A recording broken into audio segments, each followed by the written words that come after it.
Morning, everybody. Just a few housekeeping things before we get started this morning. The bathrooms are out, the double doors, and to your left. If you have cell phones with you, make sure you put them on silent or vibrate, or everybody will be turning around wondering who's calling you this late in the evening. Okay. We're going to ask that if you have questions that you fill out the form that's located in the back of the room. And you can fill out that form anytime a question pops in your mind. We're trying to limit it to 2 questions a person, unless there's time. At the end of all of the request to speak forms, we have a number of questions that was asked at the Meadview meeting, and we'll be asking the Bureau of Reclamation if they could go over those questions at that time. And that's about it. So at the end of the meeting, if there's time, then we'll just have kind of a free-for-all, and I'm hoping that this meeting won't go past 7 p.m. tonight, because a lot of us have quite a distance to drive to get back home. So with that being said, I will go ahead and begin the meeting. This is the Waterways and Recreation Challenges of the West Coast of Mohave County, that being Lake Mead, the Colorado River, Lake Mohave, and of course Lake Havasu. So I just wanted to say that since statehood, Arizona has been navigating the challenges of a population growth, and with the continued water shortages on the Colorado River, it's time to find a better approach to ensure Arizona's continued water future. And that's kind of what this gathering is about this evening, is what are we doing into the future, because we have to do something different or better. So there's been water agreements that worked 100 years ago that were signed and are still in effect.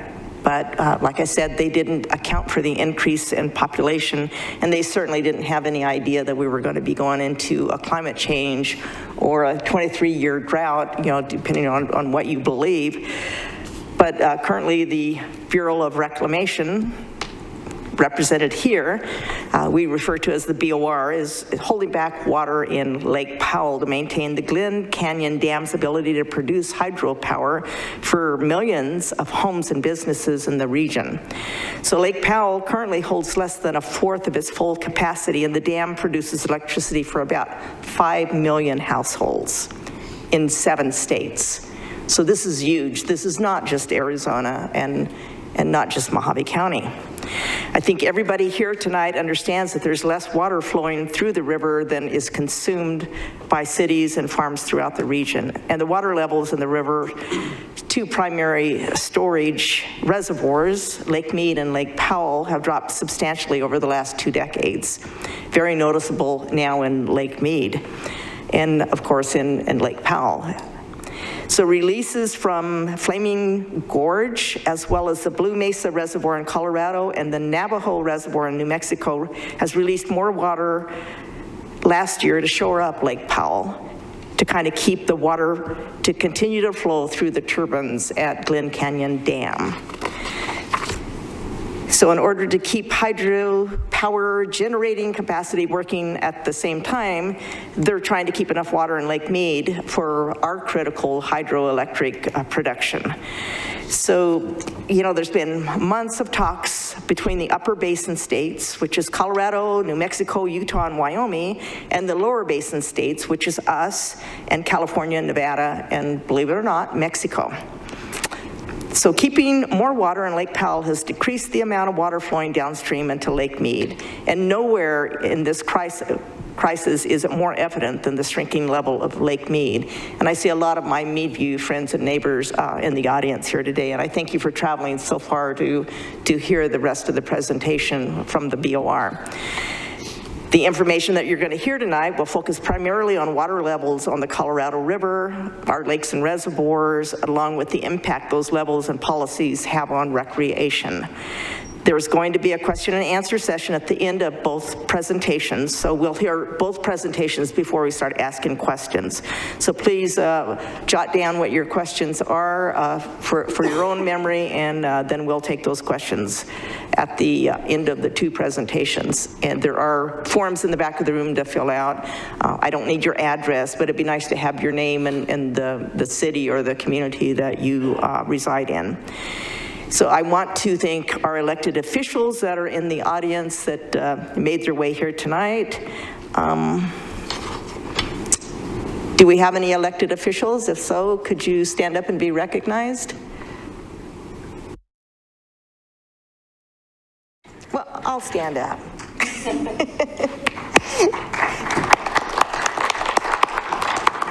So all of our city, county, and federal officials were invited to this meeting, but as you know, people are really busy and schedules get complicated. I do have some written letters that were sent in from elected officials, and Congressman Gozar has his representative here that's going to read a letter from him.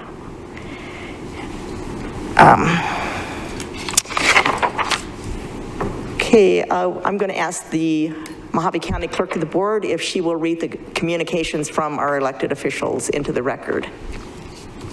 Thank you, Ms. Jenny Anderson. Good evening. The first letter that was submitted was from Coral Evans, who's a representative for Senator Kelly. And her letter reads, "Hello, Mohave County residents. My name is Coral Evans, and I am Senator Kelly's Northern Arizona Director. I appreciate Supervisor Bishop reading this statement on my behalf, as I am unable to attend this committee meeting tonight, as I am at a community meeting in Holbrook, Arizona. I have had the opportunity to attend the meeting in Meadview, Arizona, this past Saturday, as well as meet directly with Supervisor Bishop and the National Park Service Glen Canyon Dam. The Senator's office is aware of this issue and understands the economic and recreational impacts this issue is causing the community. Please know that we are working with your local officials as well as the numerous federal agencies involved, and will continue to do what we can to assist in finding a solution to this issue. Thank you." And the second letter was sent to Supervisor Bishop from Regina Cobb, Leo Biasucci, and Sunny Borelli, and it reads, "The South Cove launch ramp is a critical access point, and we are informed that as of 2017, there were 135,000 visitors who spent over $5.5 million for the South Cove ramp and Pierce Ferry attractions. This is an area that is vital to the community and to Mohave County in general. South Cove is the only launch ramp for recreational boaters and anglers and on the east end of Lake Mead. In 2020, the National Park Service, NPS, stated that the key water level for the South Cove launch ramp was 950 feet. Currently, the water level is 1,050 feet. Now, after only 2 years, the NPS is talking about closing the ramp at this current level. There is no justification to change the plans already in place. I am concerned for the premature planned closing of the South Cove launch ramp into Lake Mead National Recreation Area, LMNRA. The lowered water level in Lake Mead is well documented, and contingency plans have been in place for years. In December 2018, NPS conducted 2 public meetings that were well attended by residents of Meadview, Dolan Springs, and Kingman, both of which I attended as well. Representatives of the Lake Mead National Recreation Area attended and reportedly gave presentations on their plans to deal with lowering water levels at South Cove and at Temple Bar, the only other launch ramp in Mohave County. The people were informed that NPS has had plans in place since 2005 to build alternative launch ramps should the need arise. There are reports that Christy Vanover was the public information officer for LMNRA and said, "We will start doing the engineering and design in 2019 and probably start construction in 2020, if not sooner." Ms. Vanover stated that money had already been budgeted to do the improvements and build an alternative ramp to keep access open even as the water level dropped. Please let me know if you have any questions. Sincerely, Regina Cobb, Arizona State House of Representatives, Legislative District 5, Leo Biasucci, Arizona State House of Representatives, Legislative District 5, and Sonny Borelli, Arizona State Senate, Legislative District 5. And Supervisor Johnson, Mohave County Supervisor District 3, also submitted questions that I understand will be addressed as the meeting proceeds. Okay. Thank you very much, Jenny. I appreciate you reading those letters. And now I'll ask Congressman Gozar's representative to come to the podium and read the letter that he has sent. Could you please introduce yourself? Yes, I am Wade Searle. I'm here on behalf of Congressman Paul Gosar. Firstly, I'd like to thank you, the Mohave County Board, for the opportunity to read this letter. I'll begin. I am writing out of deep concern for the premature planned closing of the South Cove launch ramp into Lake Mead National Recreation Area. The lowered water level in Lake Mead is well documented, and contingency plans have been in place for years. In 2020, the National Park Service stated that the key water level for the South Cove launch ramp was 950 feet. Currently, the water level is 1,050 feet. It is therefore concerning that now the NPS is talking about closing the ramp at this current level. There is no justification to change the plans already in place. The South Cove launch ramp is a critical access point, and we are informed that as of 2017, there were 135,000 visitors who spent over $5.5 million for the South Cove ramp and Pierce Ferry attractions. This is an area that is vital to the community and to Mohave County in general. South Cove is the only launch ramp for recreational boaters and anglers on the east end of Lake Mead. In December 2018, MPS conducted 2 public meetings that were well attended by residents of Meadview, Dolan Springs, and Kingman. At both meetings, representatives of the Lake Mead National Recreation Area attended and reportedly gave presentations on their plans to deal with lowering water levels at South Cove and at Temple Bar, the only other launch ramp in Mohave County. The people were informed that MPS, quote, has had plans in place since 2005 to build alternative launch ramps should the need arise, end quote. There are reports that Christy Vanover was the public information officer for LMNRA and said, quote, we will start doing the engineering and design in 2019 and probably start construction in 2020, if not sooner, end quote. Ms. Vanover stated that money had already been budgeted to do the improvements and build an alternative ramp to keep access open even as the water level dropped. For these reasons, I stress that maintaining public access in South Cove is critical and can be accommodated as promised and as planned. Please let me know if you have any questions or need additional information. Please adhere to all rules and regulations when addressing my request. Very truly yours, Paul A. Gosar. Thank you. Okay, thank you very much, Wade. I'd also like to recognize that the mayor of Lake Havasu City just arrived, and we certainly appreciate him driving all the way from Lake Havasu City, and I look forward to your questions and comments, Mr. Mayor. We also have several members of the Board of Supervisors watching remotely, which include Hildy Angus, District 2 Supervisor, and also Buster Johnson, District 3 Supervisor from the Lake Havasu area. So they are, and their staff are watching remotely, and we appreciate that as well. So we're going to start out and go right into the presentations. Our first presentation is going to be from the Bureau of Reclamation. It's being presented by Deputy Chief Michael Bernardo from the Boulder Canyon Operations Office, Interior Region 8, the Lower Colorado Basin.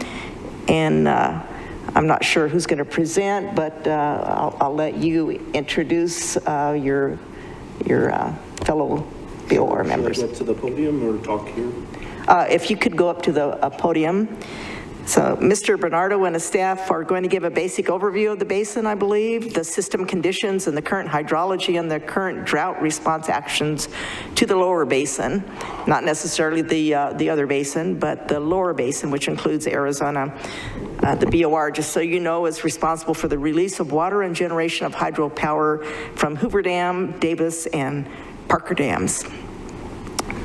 So with that, I'll turn it over to you, and you can introduce your staff that are here and yes, thank you so much, Supervisor Bishop, and thank you all for having us here today and for spending the evening with us this evening. As mentioned, I'm Michael Bernardo. I'm the Deputy Chief of the Boulder Canyon Operations Office, and with me we have Noe Santos, who's the River Operations Manager and manages the releases out of Hoover, Davis, and Parker dams, as well as David Arend, who's our Deputy Regional Director and oversees our operations over from the front office. So, just looking to pull this up, sorry.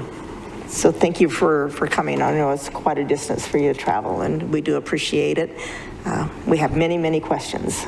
Of course, yes, and thanks again for having us. So, although I'm going to speak this way so I could speak into the microphone and of course address you, Supervisor Bishop, and those can hear me who are attending remotely, this presentation is ultimately for all of you that are in attendance today, so thank you. Are the TV screens working where they can?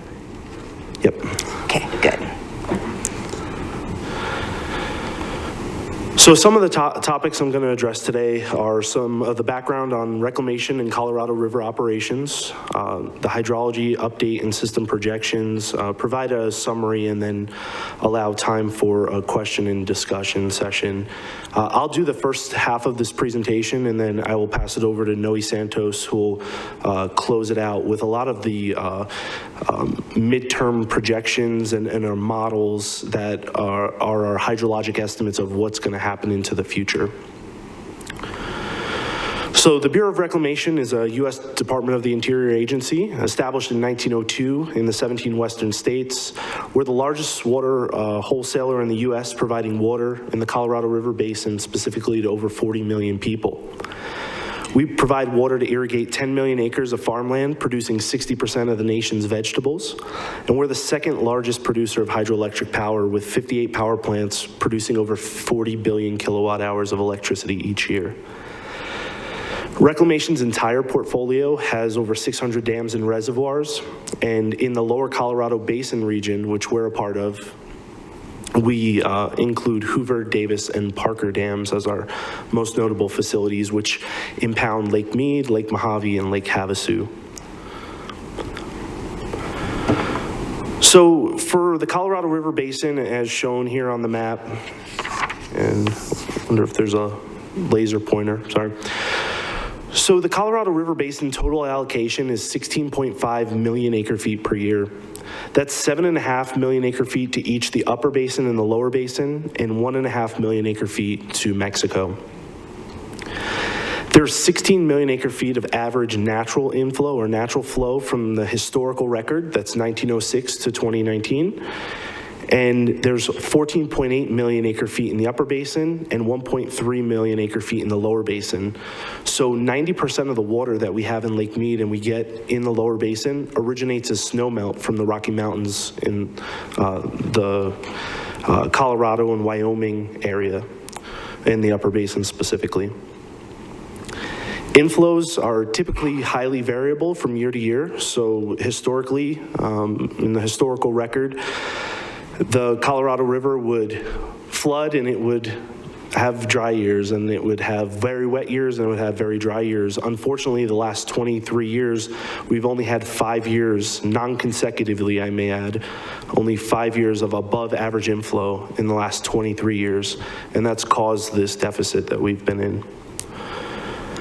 So the basin, when it was designed, because the engineers knew that the system in the Colorado River was highly variable and it would go through periods of drought, it was designed to hold 4 times the natural flow of the Colorado River. So about 60 million acre feet of storage, and we have that 16 about million acre feet of natural flow, so it's around 4 times the storage volume of the river. And that was specifically so that during those wet years, you could then store that water and then deliver that water later on in those dry years.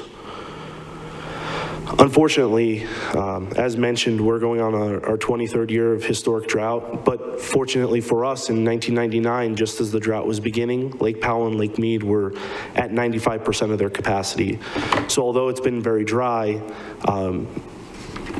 that system was full as we went into this drought conditions, and we've unfortunately been pulling from those reserves as a savings account to get us through these drier years. So operations and water deliveries are governed by the law of the river, which Supervisor Bishop mentioned about these 100-year-old agreements, and I'll go into those in a little bit as well. So the law of the river, specifically the Colorado River Compact, was ultimately what divided the upper and lower basin of the Colorado River Basin and initially allocated 7.5 million acre feet to each basin. At the time of the Colorado River Compact, in 1922, early studies assumed that natural flow of the Colorado River was 18 million acre feet. So with apportioning 7.5 million acre feet to the lower basin, 7.5 million acre feet to the upper basin, and at that time it was 1 million acre feet to Mexico, they assumed that there would still be around 2 million acre feet for system water. Unfortunately, as mentioned in my earlier slide, the natural flow from 1906 to 2019 is actually only 14.8 million acre feet. And since 1989, that number is only 13.4 million acre feet. And from 2000 to 2019 or 2021 provisional is around 12.7 million acre feet. So you can see as we get closer to the drought and reduce that period of record, the flow of the river has been declining year over year, which has caused, again, that imbalance that we've been seeing. So after the Colorado River Compact, which is known as the cornerstone of the law of the river, so every subsequent agreement was built on the back of the Colorado River Compact. We see the Boulder Canyon Project Act, which was ratified in 1928, allowed for the creation of the Hoover Dam, the All-American Canal, and provided the initial lower basin allocations. So it apportioned the 4.4 million acre feet to California, 2.8 million acre feet to Arizona, 300,000 acre feet to Nevada. And at those times, those apportionments were made. It was made based on irrigable acreage, so how much farmland you had in production at that time. Then in 1944, there was the U.S.-Mexican Water Treaty, and that provided a 1.5 million acre feet allocation to Mexico. And historically, the Colorado River would flow from the Rockies down all the way through the states, 7 states in the US, 2 states in Mexico, down into the Gulf of California. And that went through Mexico. So just by run of river, Mexico was entitled, and they had settlements built based on an allocation of river water. And this US-Mexico Water Treaty solidified that for them.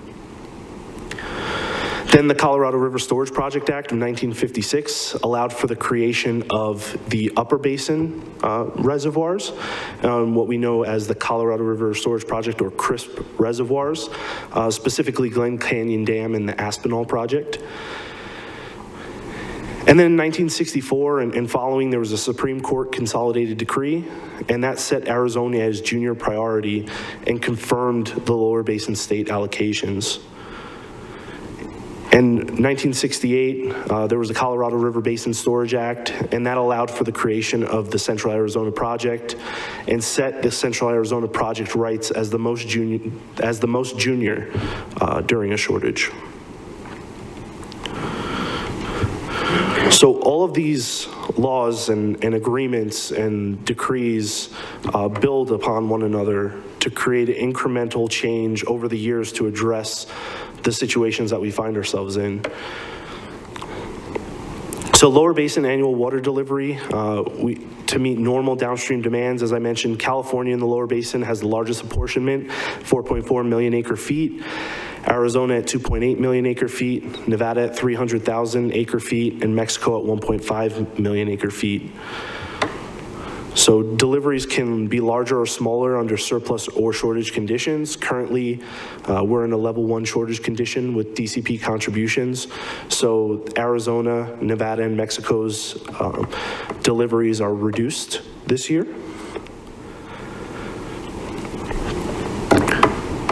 So Lower Colorado River management objectives, basically for our region, what we aim to do is to provide flood control and river regulation. That's why Hoover Dam was created in the first place.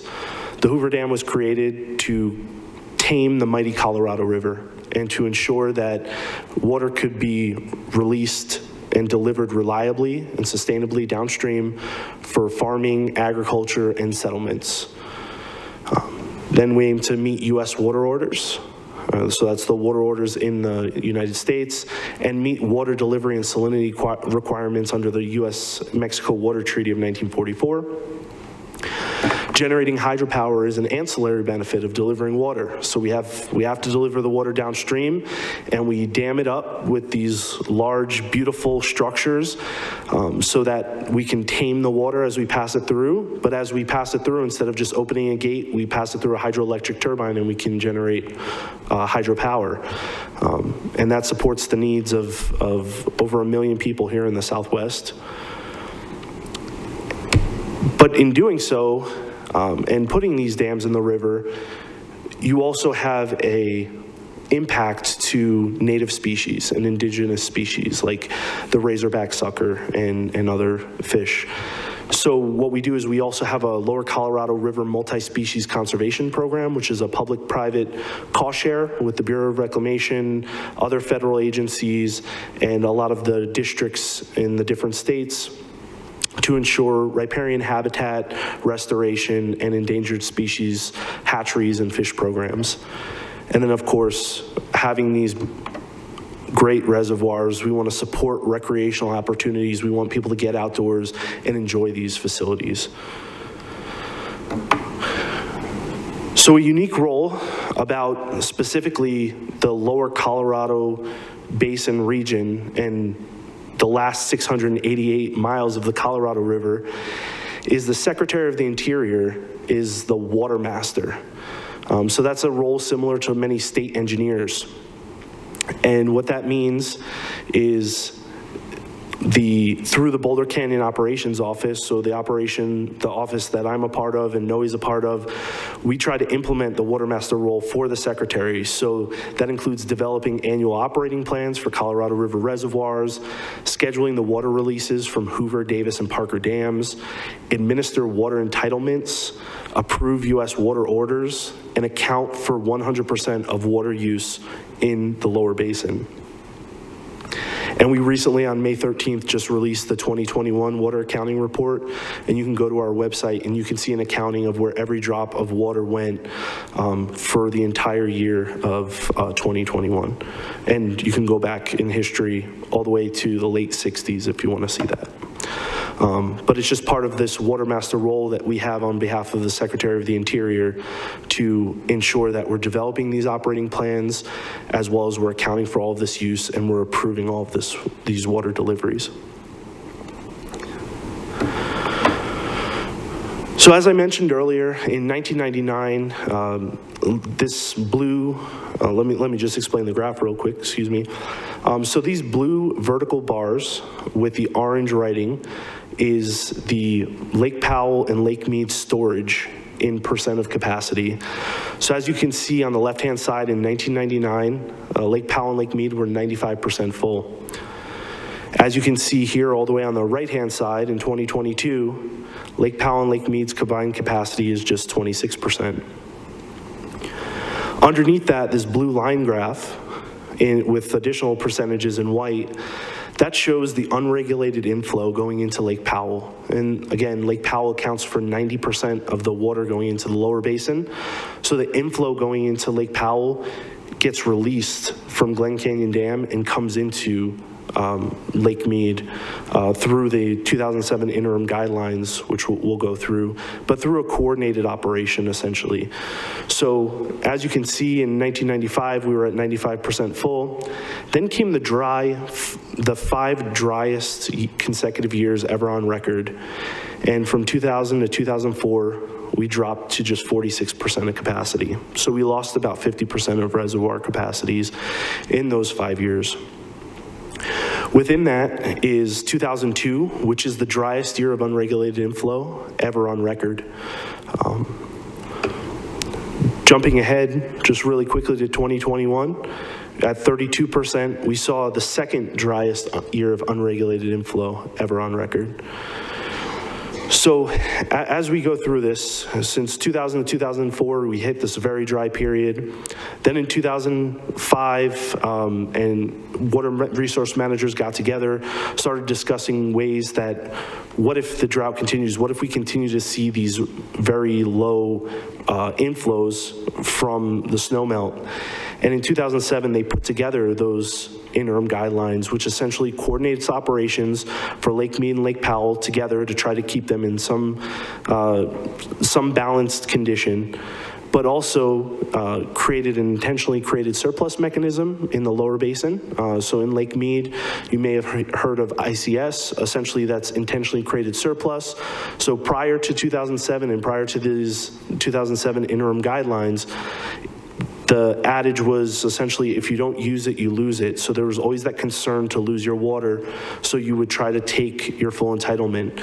But through the intentionally created surplus provision, it allowed you, through various conservation efforts, to preserve that water and store it in Lake Mead to take delivery of that at a later time. So it was essentially a bank account.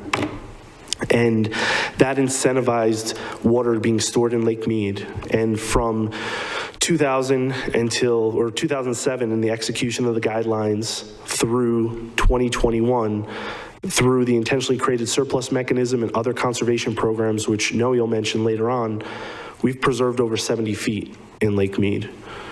So although the system in the times right now are unprecedented, they could be a lot worse should we not have started in 2007 with these different programs. And we do recognize, I don't think anyone recognized that it would, sorry, I just jumped ahead, that it would be this bad for this long, right? So could we have done more? There you go, thank you. Somebody was touching my screen and I kept touching it off, sorry about that. I got a laser pointer now, thank you. Excellent, now I'm dangerous with this thing. But as you can see now, through all of these last 22, 23 years, there's only been 5 years of these above average inflows into Lake Powell. Every other year has been below average, essentially. And what we've seen since 2019, essentially, is 2020, which is a 54% inflow year. 2021, which again, second driest year on record since 1964, the filling of Powell. And then 2022, which is projected, is 59% and dropping. This year started as 91% of average forecasted, and it's been dropping, and that's done by the Colorado River Basin Forecast Center, or Colorado River Basin Forecast Center. So the operation of Lake Mead and Hoover Dam has two types of operations. So two modes for releases from Lake Mead. That's flood control, that's releases in excess of downstream demands, and then releases to meet downstream demands. So all flood control operations are governed by the Corps of Engineers, or the U.S. Army Corps of Engineers. But since it's not 1983, that was the last and only time we spilled, we're operating just to meet downstream demands. The operation of Hoover Davis and Parker dams.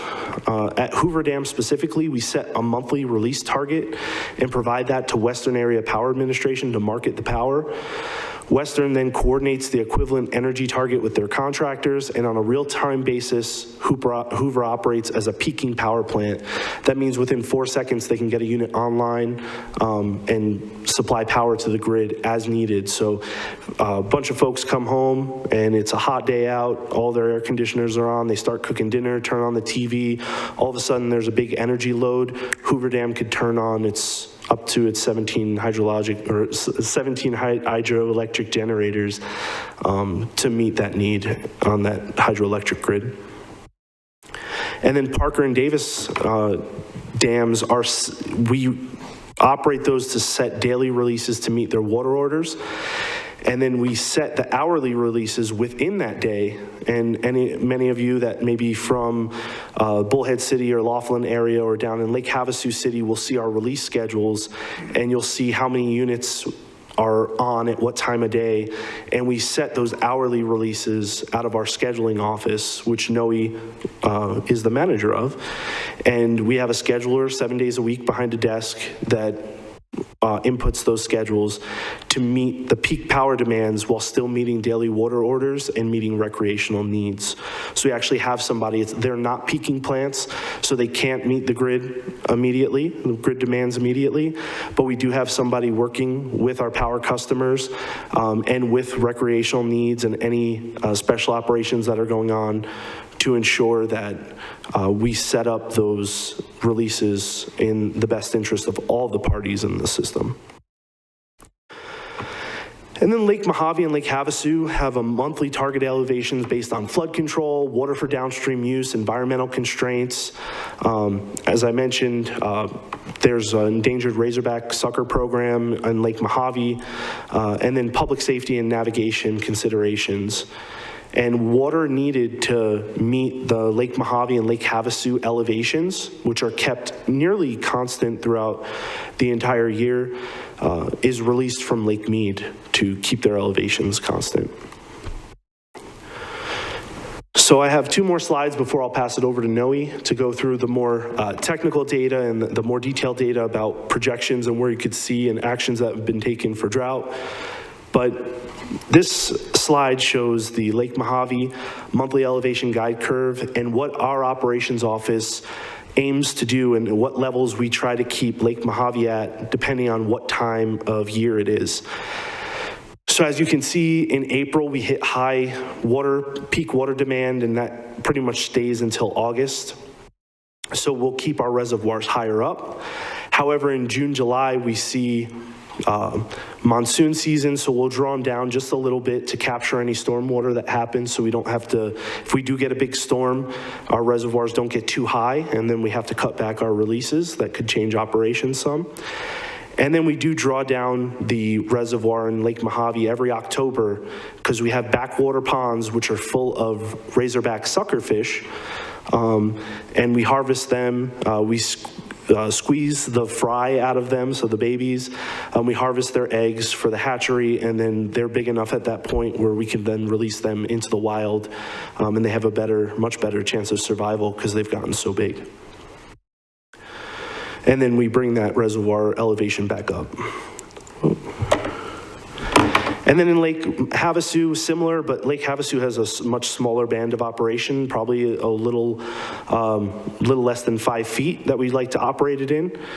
And as you can see in the high demand seasons of April, May, and June, we bring that reservoir up as high as 448.8 feet or so, and we keep it around there. We never bring it up to the full pool elevation because we always want to have enough water stored in case there is a storm, but we do try to keep it higher up. There is also a lot of recreation going on, and then we bring it down in July and August, and when I say down, it's really just a foot and a half, and that's again, if we see any storms, we can capture that. And then during low water demand season, which is really December, January, and February, you'll see it reach its lowest elevation, and that's to help accommodate any maintenance or repairs that some areas like to do during those winter months. And with that, I thank you for your time, and I'll pass it over to Noe Santos. Okay, thank you very much, Mr. Bernardo. It's a lot of information. This will be available later on YouTube, so we can watch it over and over again until we can absorb all the statistics and information that you provided. And hopefully I'll get a copy of the PowerPoint too, so that absolutely you can review that as well. Okay, thank you. So Noah Santos, River Operations Manager and Chief of Boulder Canyon Operations Office. Sounds important. I'm just the River Operations Manager. Mike's the Deputy Chief of the Operations Office. And unfortunately, Dan Punk couldn't be here. He's actually our Chief of the office, so he wishes he could be here though. Okay, thank you. And thanks for that background, Mike. As you can see on this slide, we have our map for our entire basin system and the conditions that we currently had as of midnight on May 22nd. And this is just the entire basin map with Lake Powell at the very top. And then we can see Lake Mead, Lake Mohave, and Lake Havasu. And the table on the right shows you the midnight contents for all the reservoirs. Lake Powell was at 25% full at an elevation of 3528.3. Lake Mead was at 29% full at 1049.65. And as Mike showed you on those other charts before, right now Lake Mohave and Lake Havasu are close to their peak seasonal demand time. So we're keeping these reservoirs pretty full at 94%, with Mohave at 642.96 and Havasu at 448.26. And with regards to our total system storage, we're at 34%. And as you can see, that's quite low considering the data that Mike showed on our previous slides, going back to the late 90s with how full the total system was. And we're storing 20.47 million acre feet. And at this time last year, we were a little bit higher. We're at 42%. So between last year and now, we've lost about 8% of the total system storage. And last year, we were at 25.07 million acre feet for total storage.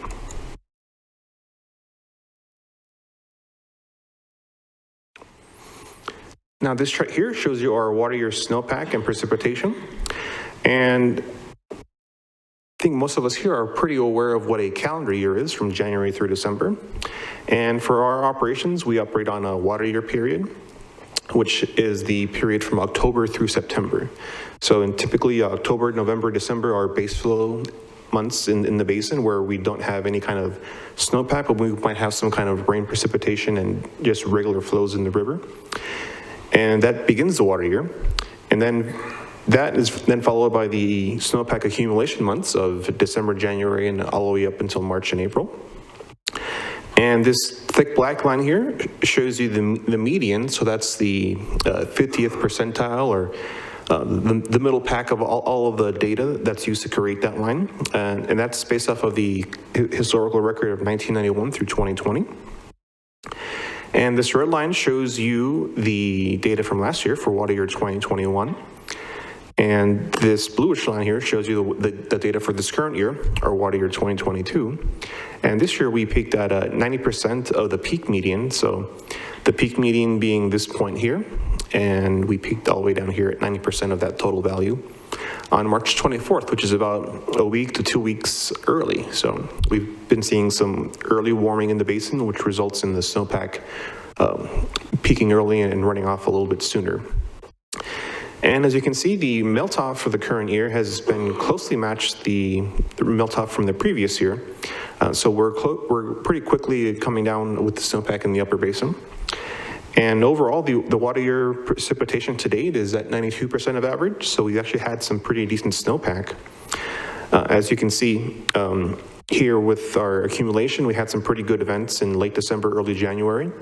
And unfortunately, in late January, we had that kind of flatten off without any kind of major events to continue that snowpack accumulation. And currently, our current snowpack is at 64% of median, so we're kind of right in the middle of normal. And this bar chart shows you the entire historical record for Lake Powell's unregulated inflow. And when I speak about unregulated inflow, it's a mathematical term. When we talk about natural flow in the river, that means the run of the river without any kind of reservoir system or any kind of diversions or water use. But when it's unregulated inflow, it's the flow of the river that takes into account diversions offstream, but not so much the operations of different dams and facilities. So in this table on the left, you can see our May forecasts for the most probable, which was used in our May 24-month study. It was forecasted to come in at 62% for the water year. And this smaller chart here in the corner shows you the entire spread of data from 1964, which was when Lake Powell was created, all the way up until the present year. And you can see that our most probable is right here, or right down in the lower tercile, with this dotted black line showing you the average for the current period of 1991 through 2020, which is 9.6 million acre feet. So there are years that have been drier, and we also have a minimum probable, which is our worst case scenario for the current year. That's forecasted at 4.93 million acre feet. And as you can see, it's still not the driest year compared to all the years. For example, 2021, which is right here, is the second driest year for the entire record, which was last year. And overall, you can see that there's quite a bit of variability in the river. There isn't really, you can't really say that there's been a decreasing trend, but there are really big clumps of wet years, such as we saw here in the 80s and also in the 90s. But ever since the 2000s came around, there has been a decreasing trend. As you can see, there haven't really been that many wet years. There have only been 5 years to date where the actual total water year inflow has been above average. So we haven't really had these major events that we've have seen in the past. And one thing to bring up is we do have in our Colorado River drought contingency plans, which were implemented on May 20th in 2019. And they're in place through 2026. And these actions are in addition to the 2007 interim guidelines, which dictate the operations of Lake Powell and Lake Mead.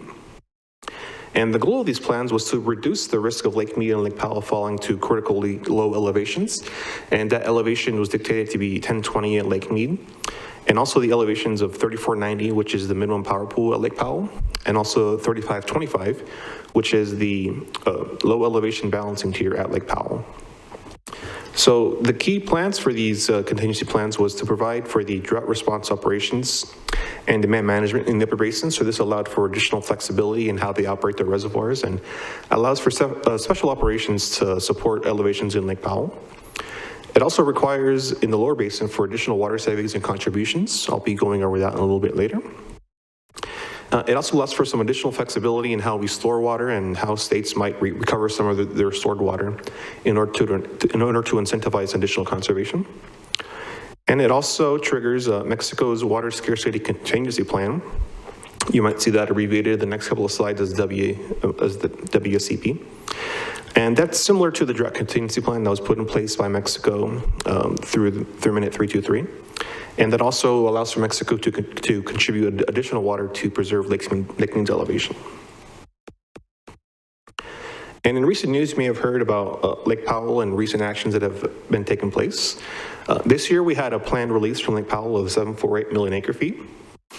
And the Department of Interior, along with support from Reclamation as well as the basin states, they worked together to create a plan to reduce the release from Lake Powell this year to 7 million acre feet.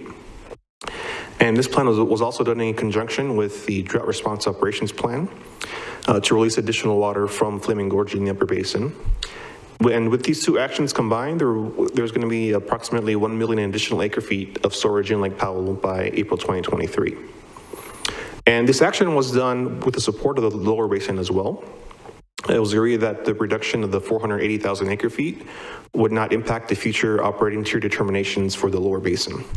So when we do make our plans for the upcoming year, we're going to model as if the volume of the full 7.48 million acre feet was actually released this year.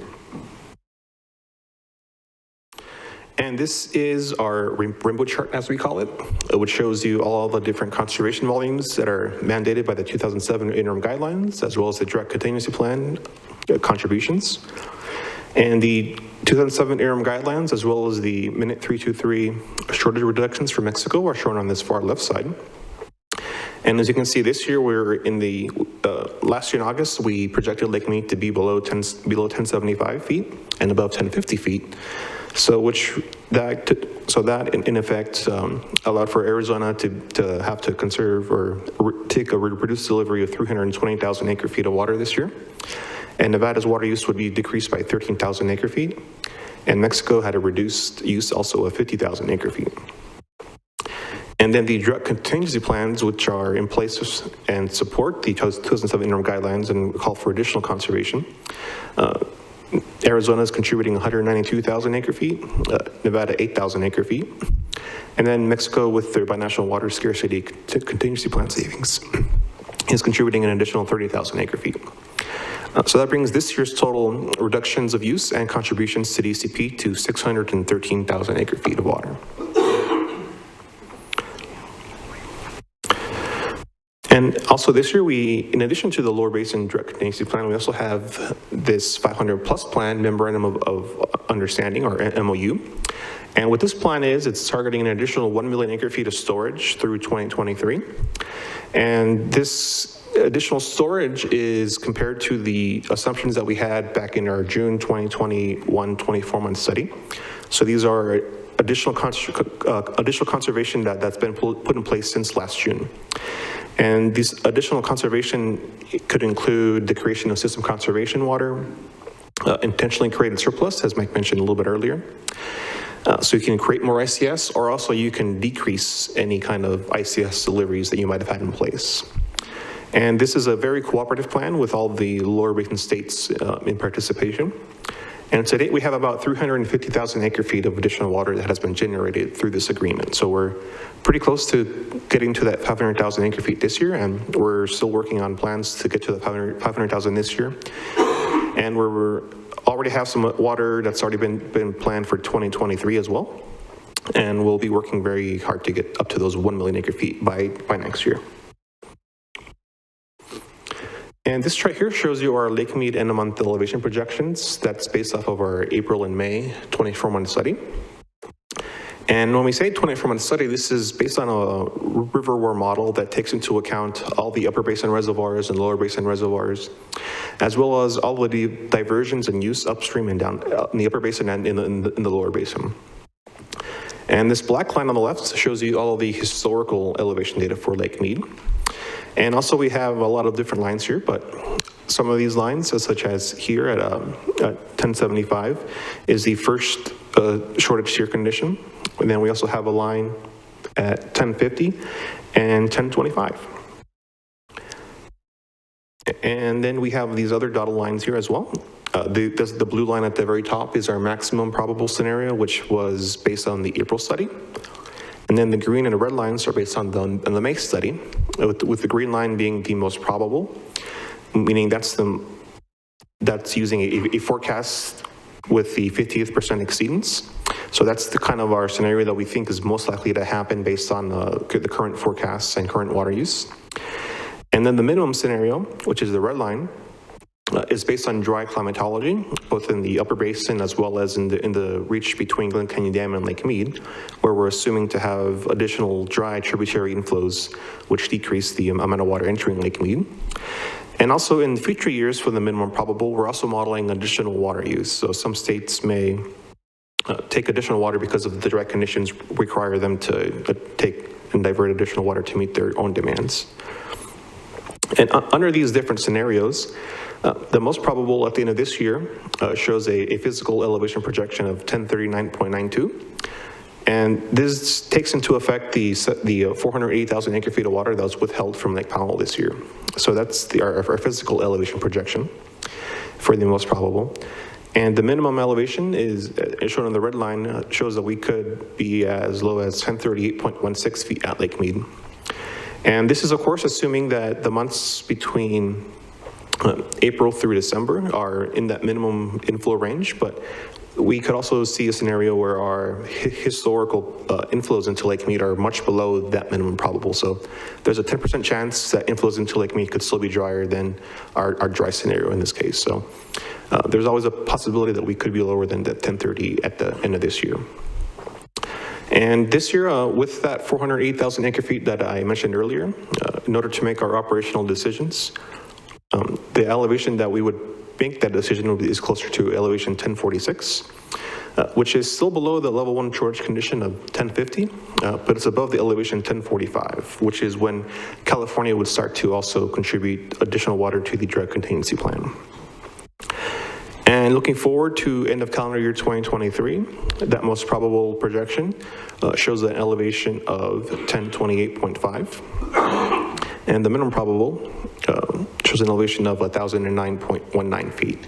Now, I must caution that as we go out further in the end of this year, as you can see, there's a lot more variability in the range of what could happen. There's a lot of different hydrologic scenarios that could take place, which could place Mead lower or it could place Lake Mead higher, depending on how much inflow we see, for example, this year in our monsoon season, or if there are extremely high wet events during the winter months of November through February. And this chart shows you our lake mead storage and conservation. And this highlights all the different programs that have taken place since the adoption of the 2007 interim guidelines, and also how much water has been contributed to Lake Mead so far.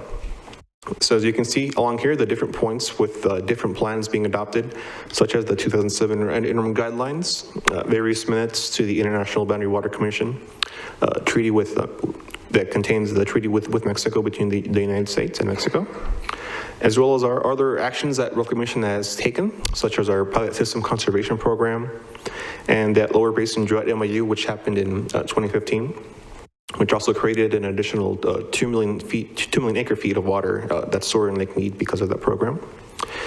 And then minutes 323, and then also the drought contingency plan that has taken place. And without these different plans, Lake Mead would currently be about 70 feet lower than where it is right now. So this top line shows you the projection that was at the end of year physical elevation at Lake Mead. And if we were to subtract all these different elevations, we were close to around elevation 1070 at the end of the year. Lake Mead would actually be below around elevation 990 or so. So we have about 70 feet of water right now that in Lake Mead that wouldn't be there otherwise, without all the different collaboration and conservation projects that have happened within the past 15 years. I'm also going to talk briefly about Lake Mohave and Lake Havasu.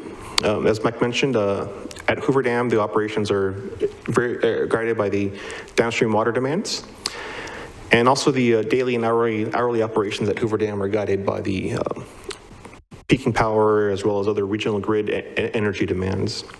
And this is a little bit different at Davis Dam and Parker Dam, where the downstream water demands and reservoir regulation are what's dictating the daily operations.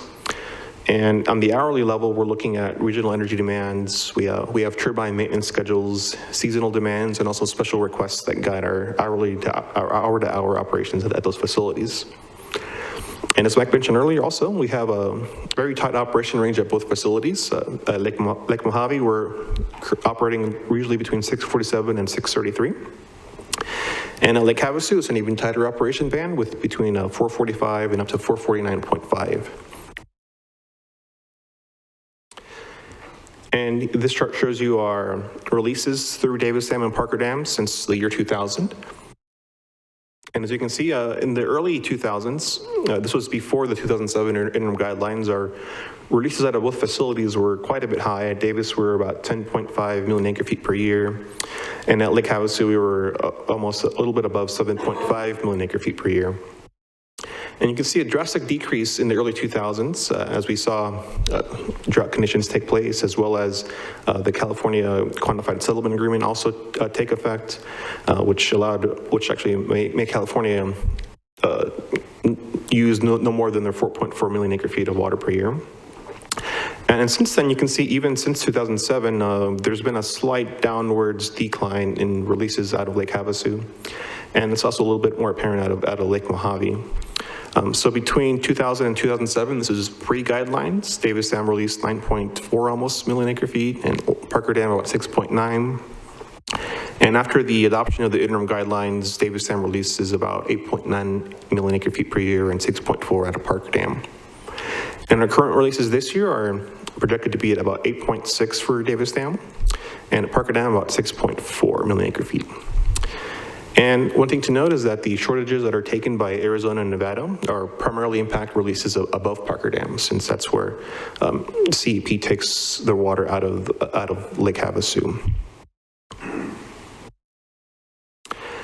And I have a couple little charts here to show you how we schedule energy and how we schedule our releases out of Davis and Parker Dam to meet the various energy demands. So this chart here in the corner is a typical chart for January that we get from our Western Area Power Administration.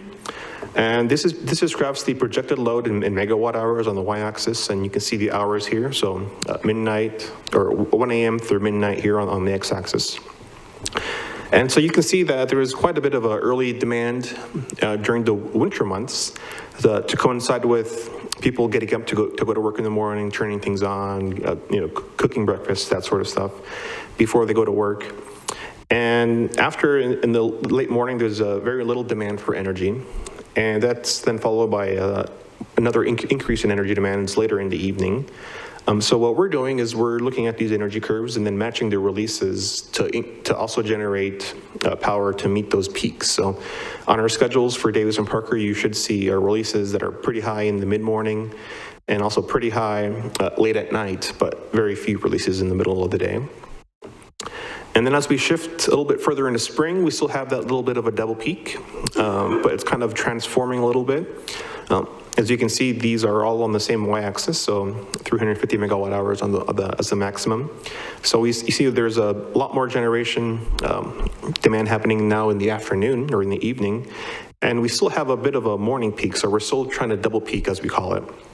You know, releasing a lot of water in the morning, decreasing during the middle of the day, and then increasing releases later in the evening. And sometimes, or quite a bit of the time, we have enough demand to actually keep releasing water out of Davis and Parker dams through 2 a.m., 3 a.m. in the morning.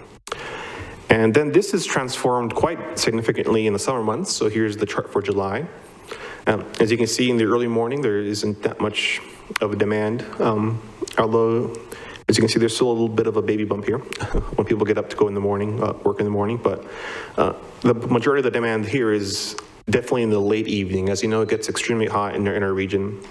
You know, Phoenix and Southern California and Las Vegas, there's a lot of ACs that are being cranked on in the afternoon to ensure that we have cool buildings for everyone to live happily in.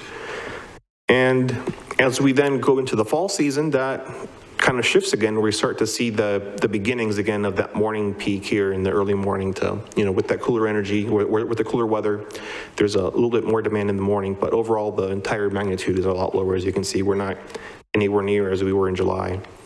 So once again, we're starting to have a little bit of a double peak there.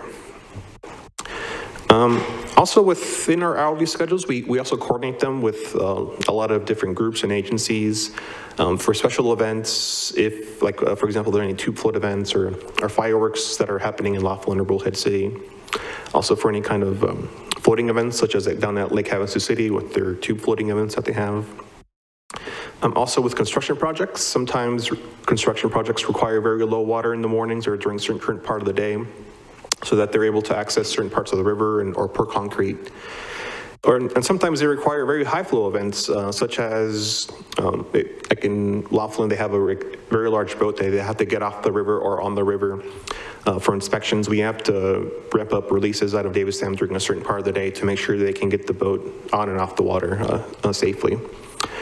And also in Laughlin, we're also working closely with the Bullhead City Chamber of Commerce for their caddisfly mitigation project. So we're exposing the caddisflies to extreme heat by lowering the river during parts of the summer and also during some of the overnight hours in order to promote some of the birds and bat species in order to eat the larvae before they hatch and become a nuisance species. And typically all these special requests are within our seasonal pattern, so we try to make sure that they don't deviate too much. We're releasing an extreme amount of water here, like in January, or someone's requesting a super low flows here in the middle of the day in July.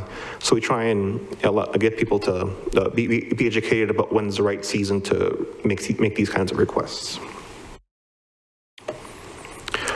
So in conclusion, the Colorado River Basin is amidst the worst drought on record. These are the driest 23 years that we have in the record since 1902.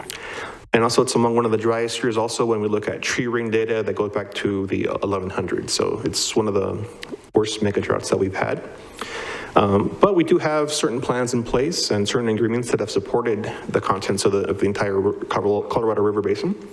The interim guidelines, the drought contingency plan, Minute 323 with Mexico, as well as other agreements have been pretty key in maintaining storage in Lake Mead. And we have about 70 feet of water right now in Lake Mead that wouldn't be there without all this collaboration. And so in that attitude, we're still working with our partners in order to support these programs, and even increase these programs, so to speak, in order to continue make sure we have that benefit still in the lower basin for Lake Powell and Lake Mead to make sure they don't fall to critical elevations. And last but not least, our Lake Mead and our Lake Mohave and Lake Havasu facilities are also closely managed, and we're using them to meet the downstream water demands as close as possible in order to make sure that all the water is used in a beneficial manner, and also to provide various hydropower benefits for the entire region. Thank you. That's all I have. Thank you. And here's our number. If anyone from the public has a question, you can always call that number, and we'll be there to answer you between 7:30 to 4 Monday through Friday, or between 12 and 3 on Saturday and Sunday and holidays. And our email if you ever have any questions. Okay, thank you very much, Noah. Director Aaron, do you have anything that you would like to say before we turn it over to the National Park Service? I just want to say thank you for the opportunity to come in and talk with you and with the residents of Mohave County. It's good to be back here. I spent many years here. My 4 children all graduated from high school here, so I have some background in Kingman, and so I'm just glad that we can take this time to talk with you. Okay, thank you. I'm sure we'll have some questions for you after the next presentation, which leads me to introduce Justin Patterson. He's going to be giving our next presentation from the Lake Mead National Recreation Area, the NPS Deputy Superintendent Justin Patterson. He will hopefully share lake level impacts to the NPS infrastructure, including access to boating ramps and recreation at Lake Mead, as well as Lake Mohave. Thank you, Justin. If you would introduce the staff that you have with you, and I'll give you the floor. Great. Thanks, Supervisor Bishop. It's great to see you again. Thank you. I've got a few of the key NPS team members here with me today. I want to introduce Julie Drugitz, our Chief of Commercial Services, as well as Trooper Snow, our Chief of Visitor and Resource Protection. Hey folks, if you need to stand up and kind of stretch out, feel free to do so. I've got a little bit shorter of a presentation today. It should cover about roughly 10 minutes. Give you a lake-wide update on recreational boater access. We'll talk about receding water levels, changes in shorelines over the last year, and then we'll dive into some of our previous planning efforts, try to clarify some of the somewhat inaccurate information that was in the letters that were read earlier, and then we'll talk about a little bit of our plans moving forward.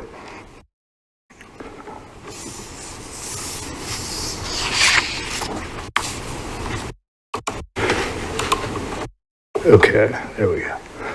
Great. So real quick, just an overall view of launching availability on Lake Mead. Generally, spoiler alert here, it's not that great right now. Starting at Colville Bay, that launch ramp was closed last month in April, indefinitely pending relocation of that launch ramp. However, I want to note that the marina itself is still fully operational and open for business, as well as our land-based concessions assets at Colville Bay. Temple Bar was closed at the beginning of July last year and has the same status. It is closed pending need of a relocation. However, that marina, as well as the land-based concessions assets, remain open for business.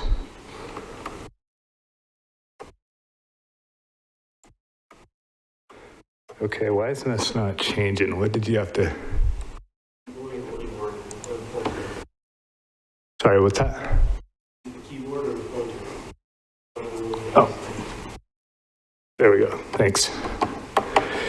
All right, moving to Echo Bay. That launch ramp was just closed a couple weeks ago and is closed pending a necessary relocation. The only launch ramp currently open in Lake Mead is Hemingway Harbor. That launch ramp is open on 2 lines of what we call pipe mat. All right, that brings me to South Cove. The concrete launch ramp was closed indefinitely in June of 2021, pending relocation. We had somewhat of a decent summer last year, and there was primitive launching at South Cove Point, but as the water continues to decrease, although there are limited primitive launching options out there right now, their overall launching is a challenge. So a few things here on this low water timeline. When we started the drought in circa 2000, the park had roughly 50 lanes available for launching. And as I stated earlier, there's 2 lanes available for launching at Hemingway Harbor, which equates to roughly 50 to 60 boats that currently can get on and off the lake in a day. On this timeline, you can see the various launch ramps that have been closed, as well as when specific marinas were closed or relocated. Within the last year, we've closed 5 out of 6 launch ramps. Since 2000, the park has spent over $50 million to address low water related impacts to recreational boater access. That $50 million has resulted in 2 lanes of pipe mat currently being open on Lake Mead. When we look at our visitation statistics, we find that roughly 20% of our visitors are recreational boaters, while the other 80% are non-boater users. The park has completed 2 low water environmental assessments to address impacts to recreational boater access on Lake Mead. The first plan was completed in 2005, and that covered management actions down to a lake elevation of roughly 1050. In 2018, the park completed a second low water environmental analysis, and that covered elevations from 1050 down to 950. So I just briefly want to cover where we've been in the last year. And we'll get into the bathymetry on this graphic here in another couple slides, but a few things I want to point out here. The first being this blue line you see. That's the water line as of October of last year, when myself and a couple of the other NPS staff had a meeting in Meadview. This yellow line indicates where the water line is today, and that roughly equates to, depending on the topography, anywhere from 200 to 400 feet of new shoreline that has developed since October.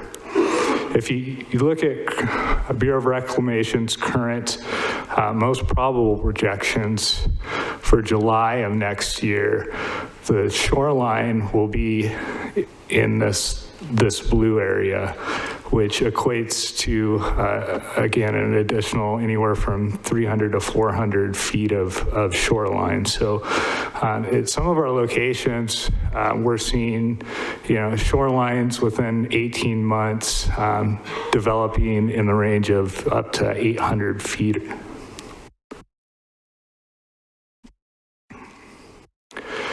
So a couple photos from the South Cove existing concrete ramp. This photo on the left was taken in June of 2021. I've circled these concrete panels for reference. I took this photo during the loader removal in June of 2021. And then this photo was taken in May of 2022, and you can see the amount of additional shoreline as well as the vertical drop that has occurred out at South Cove in less than a year. Moving to Temple Bar, we see a similar scenario play out in regards to new developed shoreline. This red indicates the water line back in October. This green banding is what the shoreline looks like today. And then the bottom of this lighter blue is roughly where the water line will be in July of 2023. This is not as good of photos, but I think it still articulates a similar point in regards to the shoreline that's been developed. So this area here is basically out here.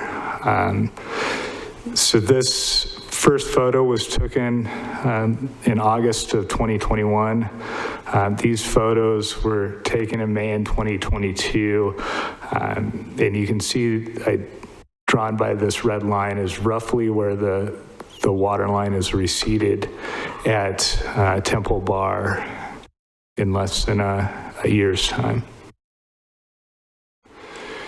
Okay, so as I discussed earlier, the park has two different low water environmental assessments that guide facility investments associated with either extending launch ramps or relocating launch ramps at certain elevations to maintain motorized boater access.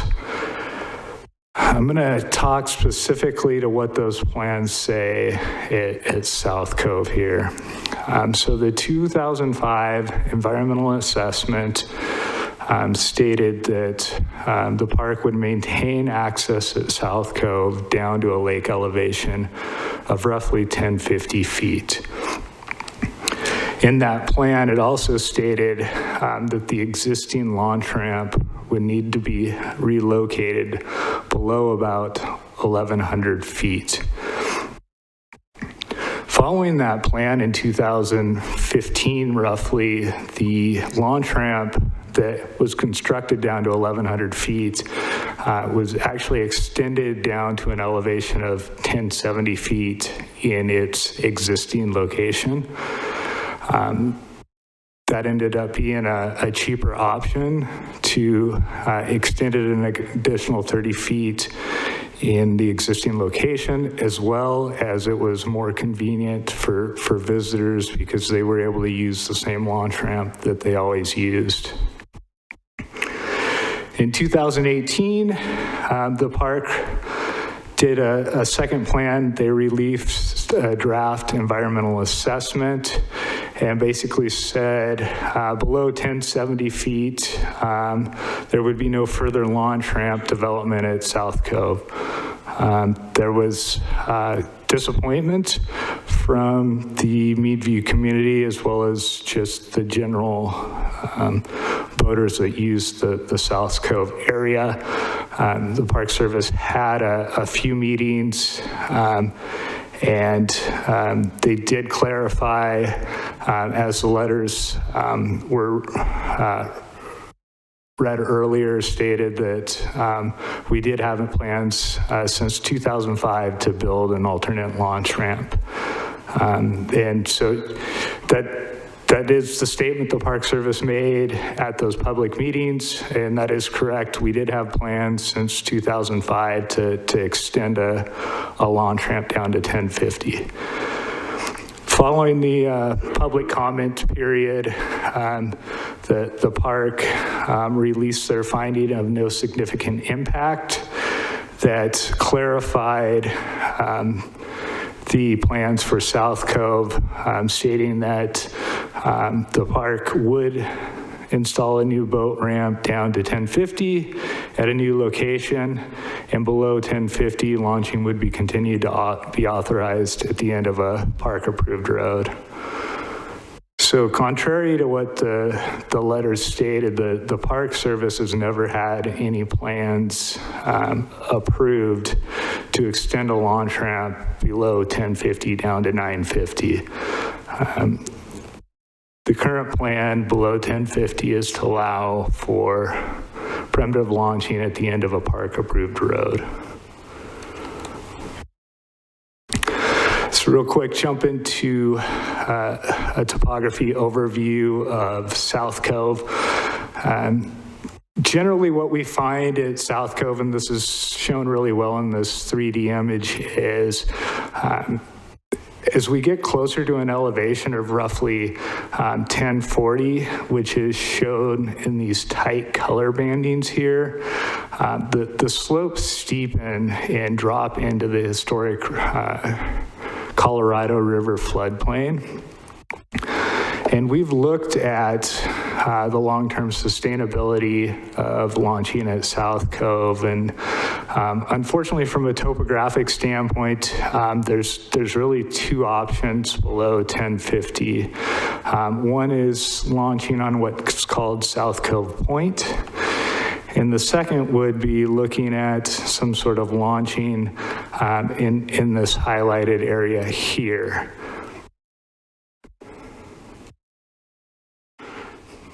Zooming in on South Cove Point, just a few take-homes here. One, again, this is where the water was back in October, shown in the blue line, and this is where the water is today. South Cove Point has very steep drop-offs on either side of them, and as the water decreases, it's exposing a knife ridge that forms. This is the water line projected for the end of June of this year. What this topography shows is that roughly below an elevation of 1040, launching along South Cove Point is going to become very challenging from a topographic standpoint. And as anybody that's gone out there lately, the amount of shoreline that's being exposed on a weekly basis is simply just not drying out. So just getting a boat to the water in this area is significantly challenging.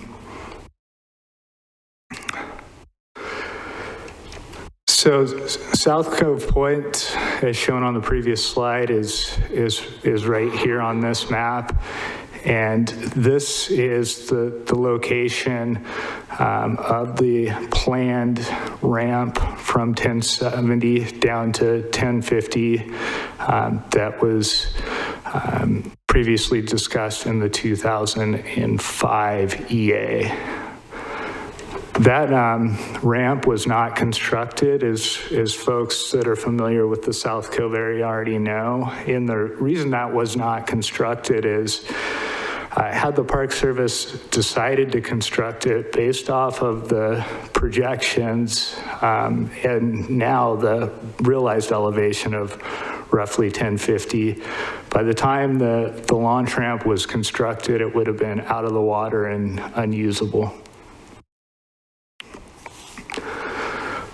This is the bathymetry as well. On the right, you see a picture of the area that was proposed for a launch ramp down to 1050. I want to just point out a few things here. This is the only potentially viable topography below 1050 for launching at the end of approved road per the 2019 finding of no significant impact.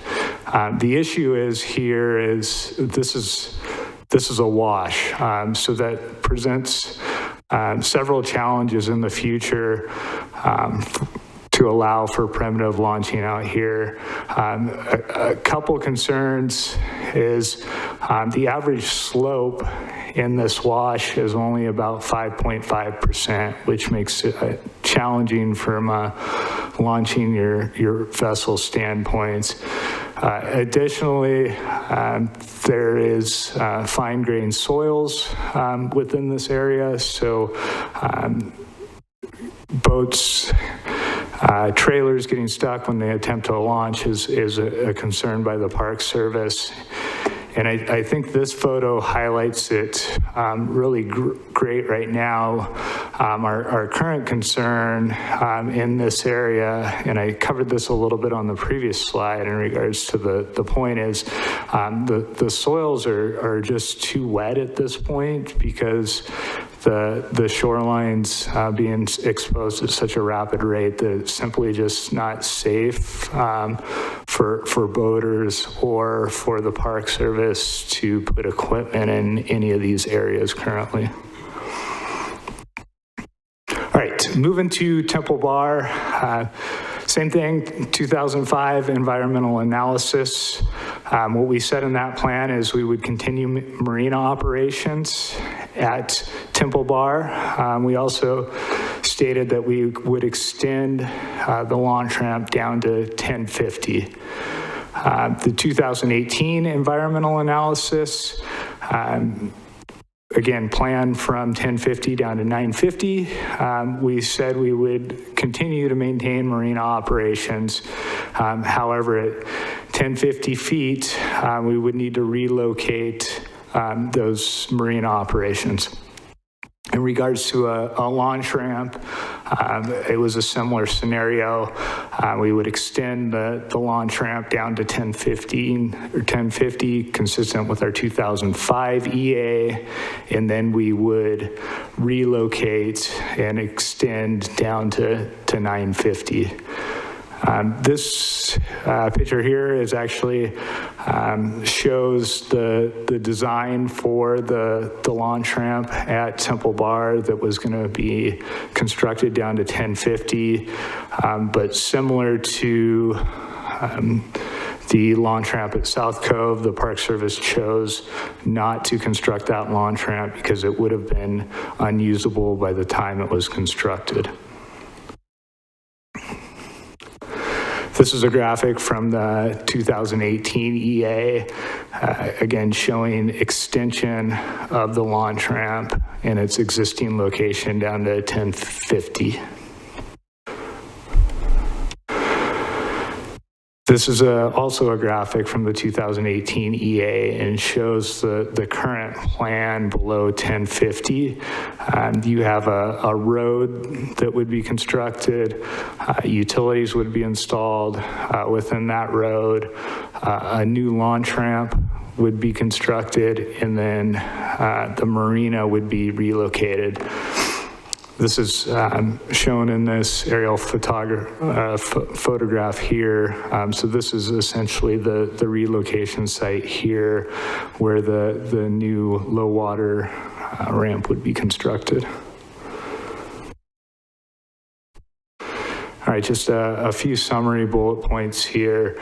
Again, as previously stated, due to rapidly declining water levels, concrete launch ramps were not constructed down to 1050 at South Cove and Temple Bar. They would have been the equivalent of a bridge to nowhere had the Park Service chosen to construct them.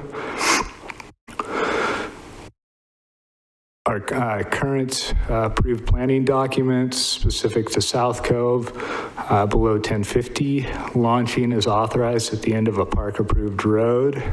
However, with the current rapid rate of decline and the soils not having the time to dry out, launching at South Cove right now is fairly challenging. Due to those predicted declines, the Park Service has no immediate near-term plans to make improvements at South Cove. Specific to the relocation at Temple Bar, the Park Service is currently exploring ways to secure design and construction funding to make those improvements consistent with our current approved planning documents. And then given the 2-year and 5-year outlooks on projections, the park is beginning to think about options for sustainable recreation at places like South Cove and Temple Bar, and we'll be looking to conduct some civic engagement over the summer to determine what some of those future recreational uses look like. With that, thank you, everybody. You can get additional information at the email address and web links shown here. Thank you. Okay, thank you very much, Justin. I appreciate you going through this once again. I know you did this Saturday for the Meadview community, specifically for South Cove, so I appreciate you coming and presenting again with a little bit of a wider viewpoint. So, you know, after hearing all these presentations, I'm still not convinced that the federal government has a plan to address the water issues. Well, the state of Arizona is talking about pumping water from the Mississippi River. They're talking desalination plants, maybe in the Sea of Cortez down in Mexico, or maybe even California, and making water from ocean water and then getting the allocations from the Colorado River to stay in Arizona. They're also talking about better water management policies and conservation programs, and you know, that's all good and well, but we have to do something, folks. We have to do something. We must act now. So I've been talking to our county or our state representatives, Biasucci, Regina Cobb, Senator Borelli. I've met with Congressman Gozar's staff and Senator Kelly's staff. They all seem to be committed to finding solutions to protect our Colorado River and rural water sources.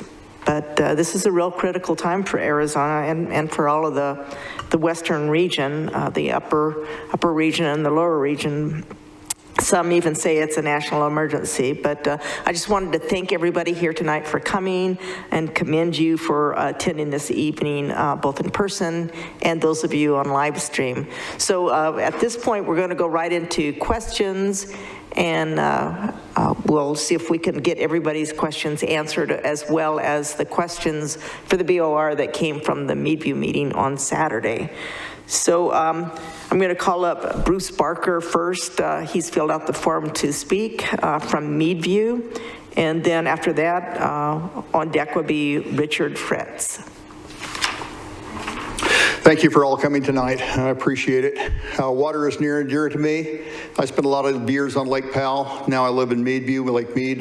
Well, I came up here from California originally for a lot of years. I'm also in the water treatment for a lot of the vegetable processing plants, all the way from Yuma all the way up to Central California. My company does that. So water is near and dear to me. You know, California, in the displays that were up here, you talked about Arizona cutting back, Nevada cutting back, everybody. What happened to California? And the one slide that had California listed, it said 0. Now I understand California is the big dog here. They use the most of anybody. But I understand that they just recently declined a desalinization plant in Huntington Beach. Well, that would have been huge. California needs to do a lot of reclamation. A lot of the water, gets treated and then shut down straight down to the ocean. They really haven't put another dam in since 1964, according to my recollection. And not only that, they've taken out a number of dams. So California is not doing their part to conserve water.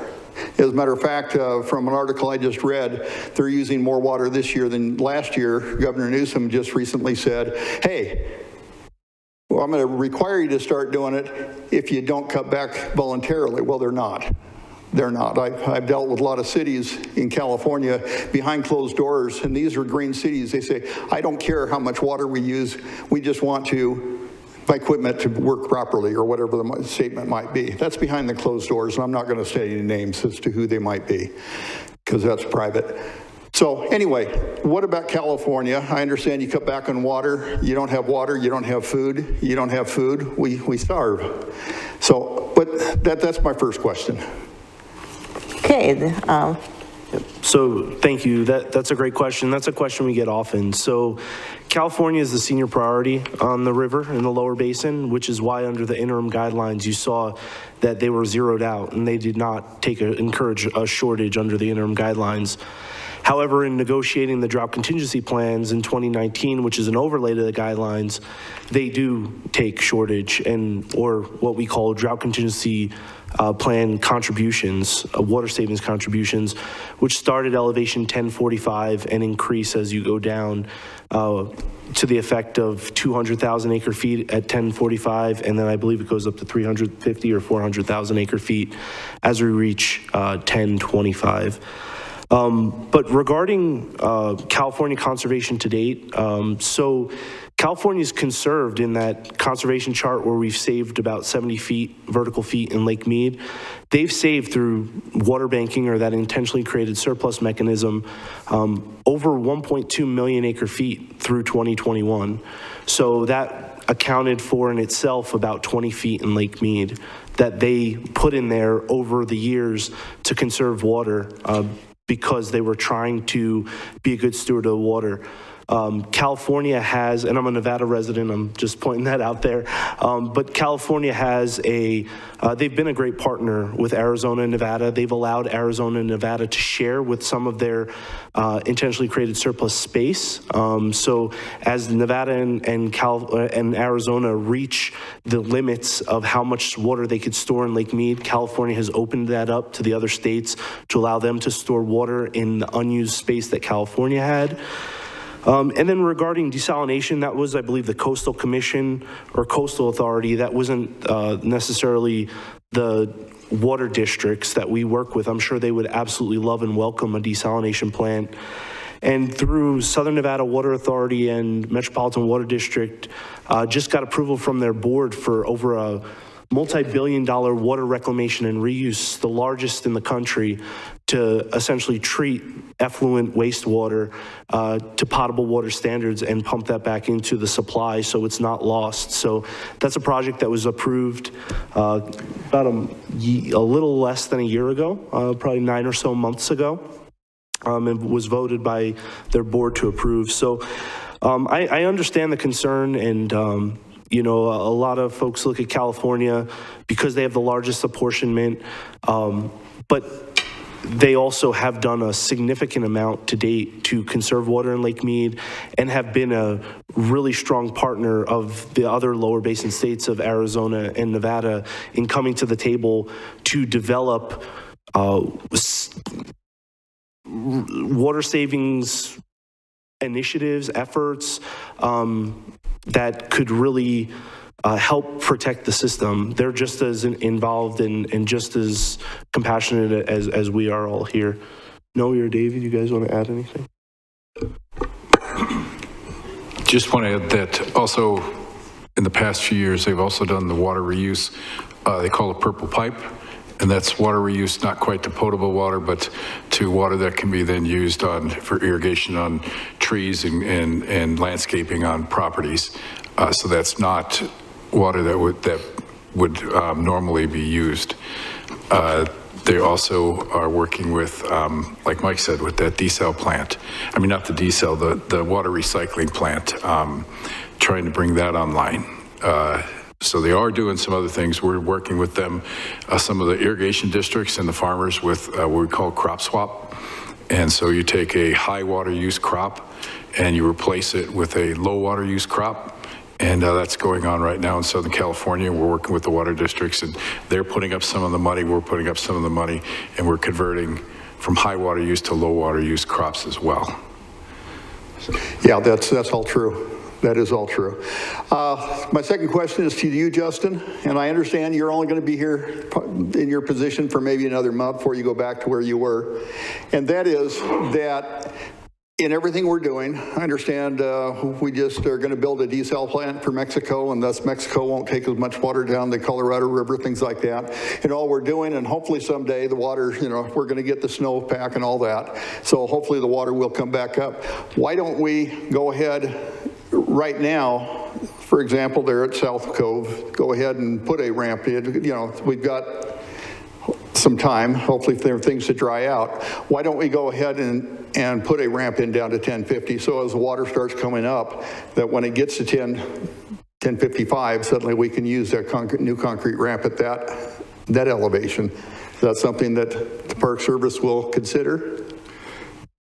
Yeah, I appreciate the question as well as the optimism.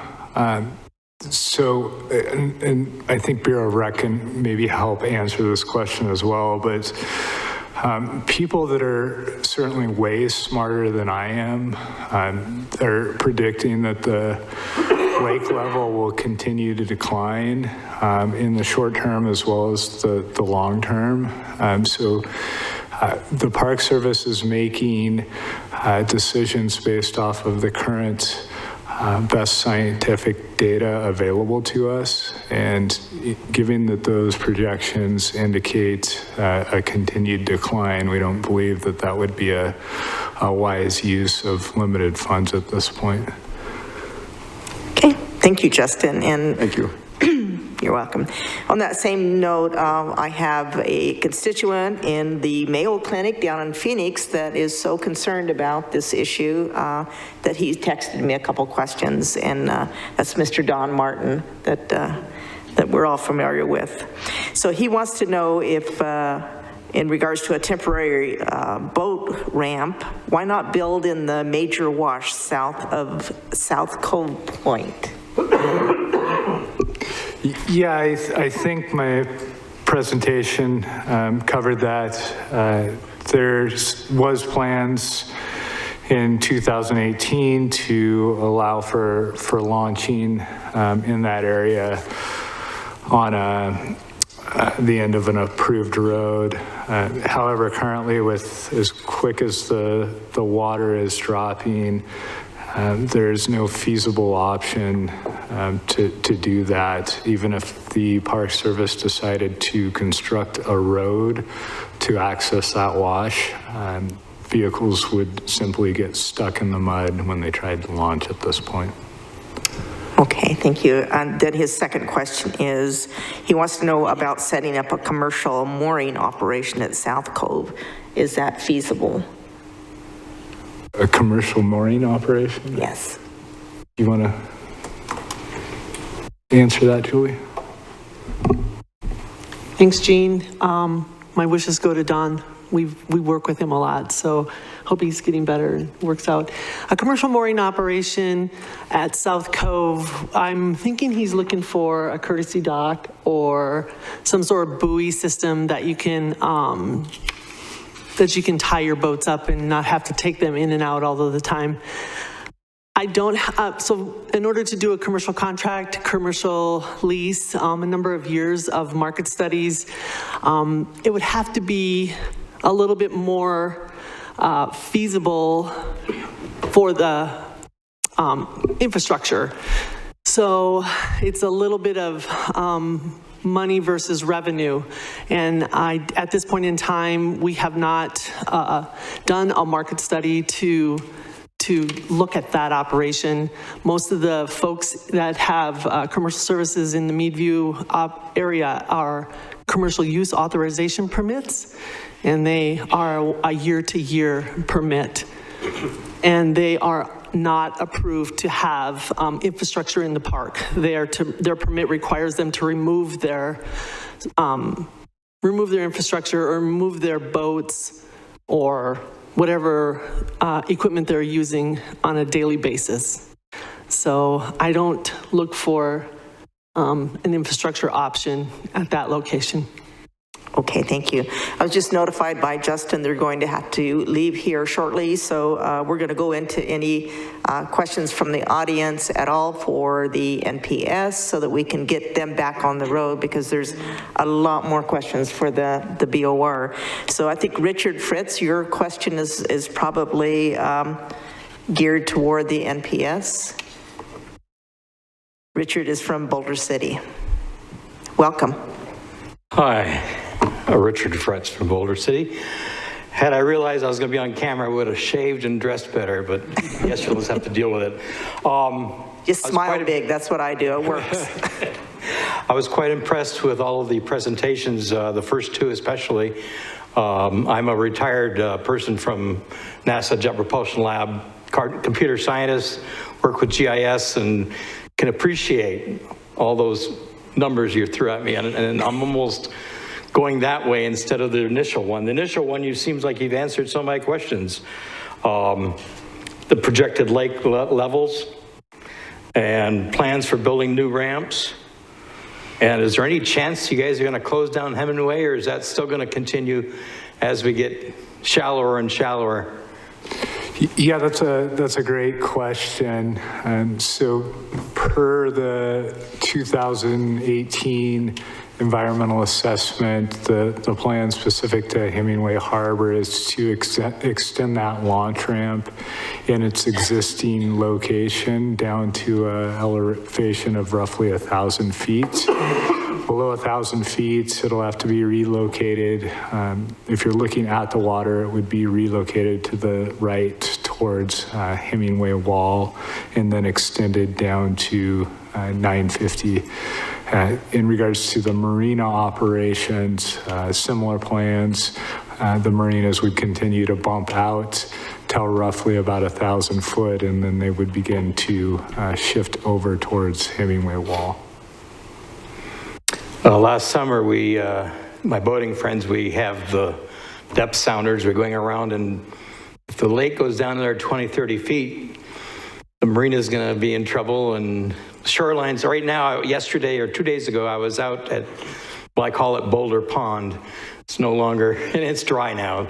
I almost walked like 150 to 200 yards to get to the shoreline of Lake Mead from the exit from the, I mean, it's just crazy.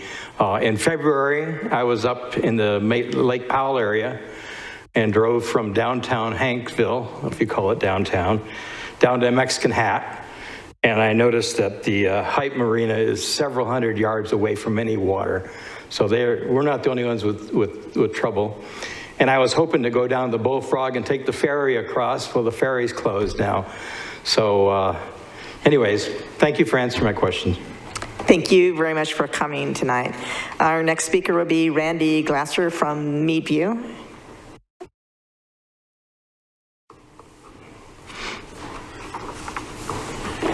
Hello, thank you for having me. My name is Randy Glaser. I have a South Cove page that a lot of people are on. I'm well aware of the issues that and challenges that the Colorado River system has. And the Bureau of Water Rec, I don't admire your situation right now at all. It's, in my personal opinion, I think we're on the threshold of a national emergency with water. That being said, and I know Justin has to leave, I have the opportunity to work with Justin on a daily basis, weekly, monthly, whatever the case comes up, and he's been extremely helpful. As far as, so I'll just try to get right to the point because I know he has to go. And I'll try to clarify it because tonight we've seen a lot of numbers, a lot of graphs, and the average person watching the television tonight can't figure out what the heck is going on. So I'm going to just basically put it real quick. We have one launch ramp at South Cove that lost capability on concrete at 1,070 feet. The Park Service was nice enough to get us over to the next dirt area, which is called South Cove Point. And they got us through the last year, so we were able to launch for the last year down to 1,050 feet. They notified us that no longer launching will be anything lower than 1,050 feet. We can, the South Cove Point goes out to around 1,042 feet, and then that's expected to stop. So right now, anybody that's going down there is getting stuck in the mud, trying to figure out how to get in the water, and it's extremely difficult. I was down there today, and I did 5 videos and put them on Facebook for the people that are trying to come out this weekend for a Memorial Day weekend. Meadview is a little town. It's got about 2,500 people in it.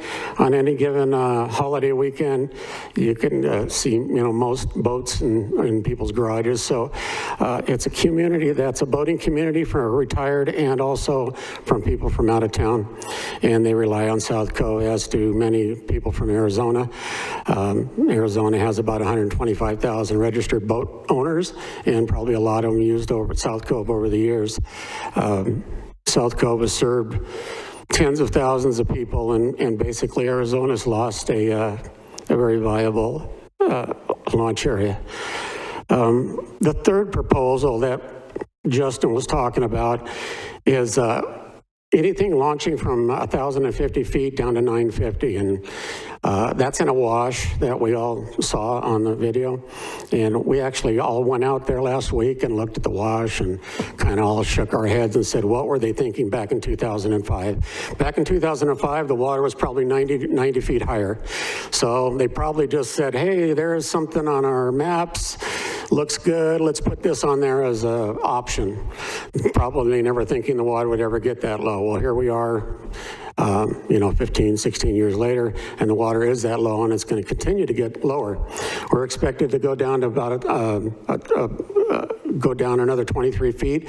In my opinion, I think we're going to go down a lot more based on what I see happening in Lake Powell right now, and robbing the water out of Lake Mead, holding it back, in Lake Powell. It's just a matter of time before this thing explodes. I think we got about another 2 or 3 years, and we got big problems. The state of Arizona is going to have big problems.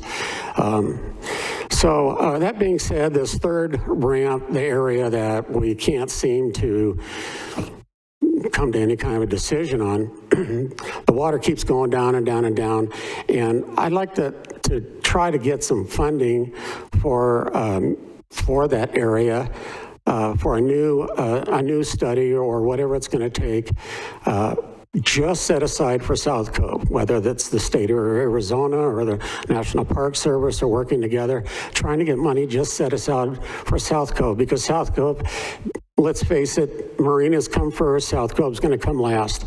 So we need money put aside for us down there to look at if this wash is the only place that we can possibly launch in the future.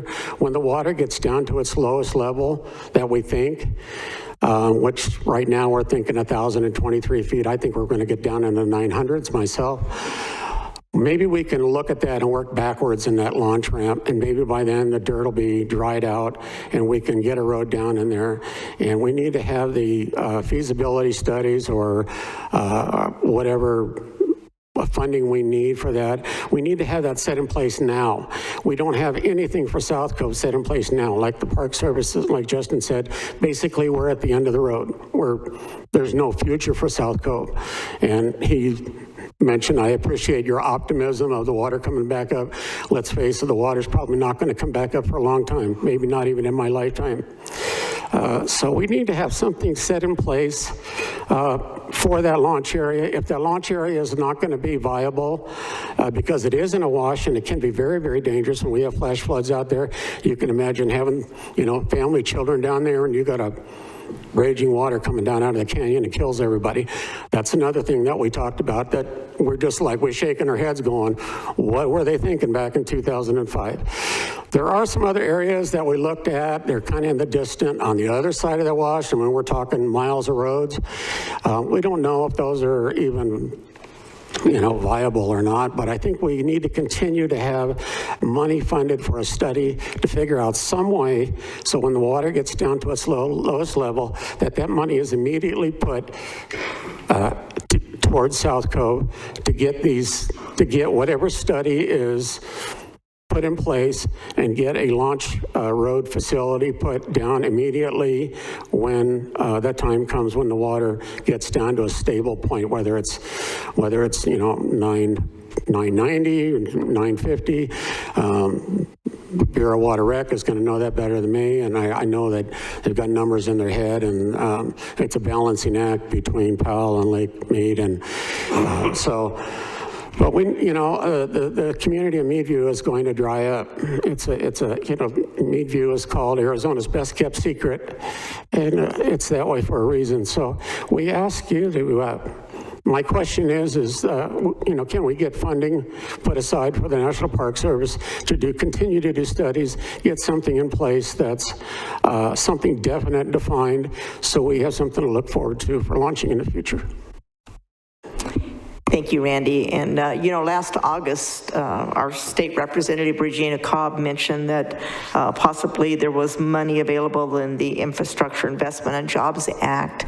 And then just Saturday, Representative Leo Biasucci said that he's arranged for a grant, SLIF funding of $2 million that South Cove could qualify for if that's what it would take to build a new ramp, and the feasibility study showed that could be done effectively. So we have Representative Leo Biasucci to thank for that. And well, I think the old thinking of following the water down is kind of going on the wayside now. We need to learn to follow the water back.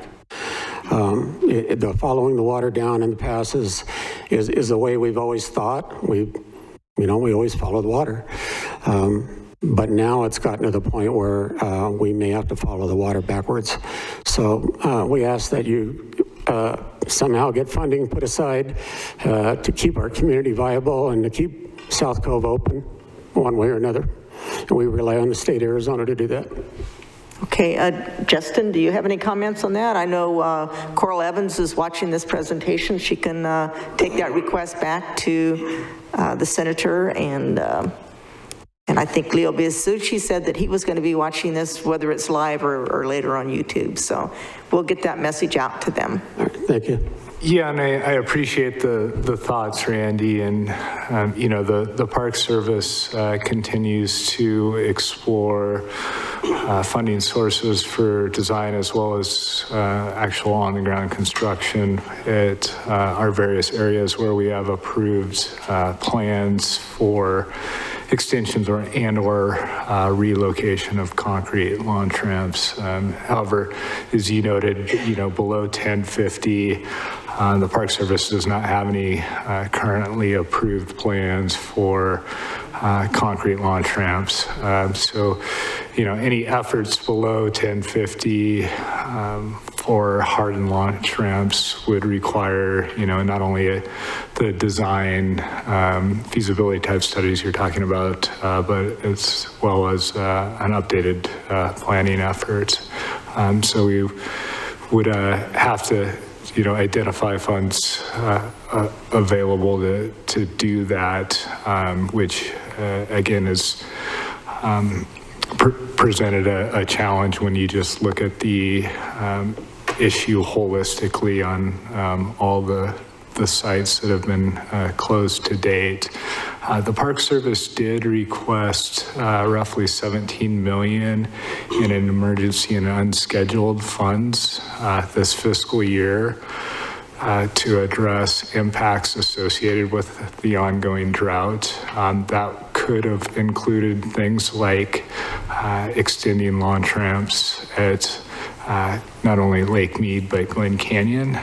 Unfortunately, that request was not included in the final approved funding bill. Well, I think it all comes down to funding. I mean, let's face it, everything comes down to, can we spend the money, where are we going to spend the money at, and how much money is allotted to us. And marinas are going to get precedence. I know what's going on in Lake Mead. And, you know, like you said, you spent $50 million and you got 2 launch ramps, 2 launch lanes. It takes an incredible amount of money. And South Cove is where the water comes out of the Grand Canyon. And it's at the very end of Lake Mead, and it's not a maintenance area, it's going to get last precedence. And I'm not throwing that on anybody, it is what it is. You know, South Cove is a wonderful place, and it served tens of millions of people, and we'd like to continue it that way. You got to remember, Arizona has lost both of its launch ramps, and we need to try to do whatever is necessary to get those back open. Whatever it's going to take, whatever money it's going to take. Thank you, Randy, and thank you for having that Facebook page for South Cove. It's the one place that people that launch their boats at South Cove can go to get factual information, and Randy's been very good about taking photographs and videos and only posting legitimate facts about what's going on with the situation. So I appreciate being able to go to your page, and I know you were down there just this morning taking videos, and I was watching them this morning before organizing for this meeting today, so it is useful, and people do appreciate it. So is there anybody else in the audience that maybe didn't sign up that has any question for NPS before they hit the road? Yes, ma'am. Can I just ask what level we actually quit releasing so much water? I'm sorry, we can't hear you from that distance. Can you?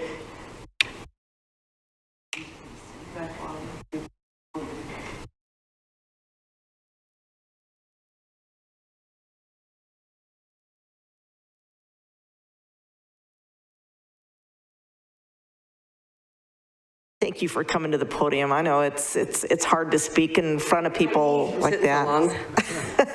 I wanted to know, when do we quit releasing so much water? So that would be for the BOR. Mm-hmm.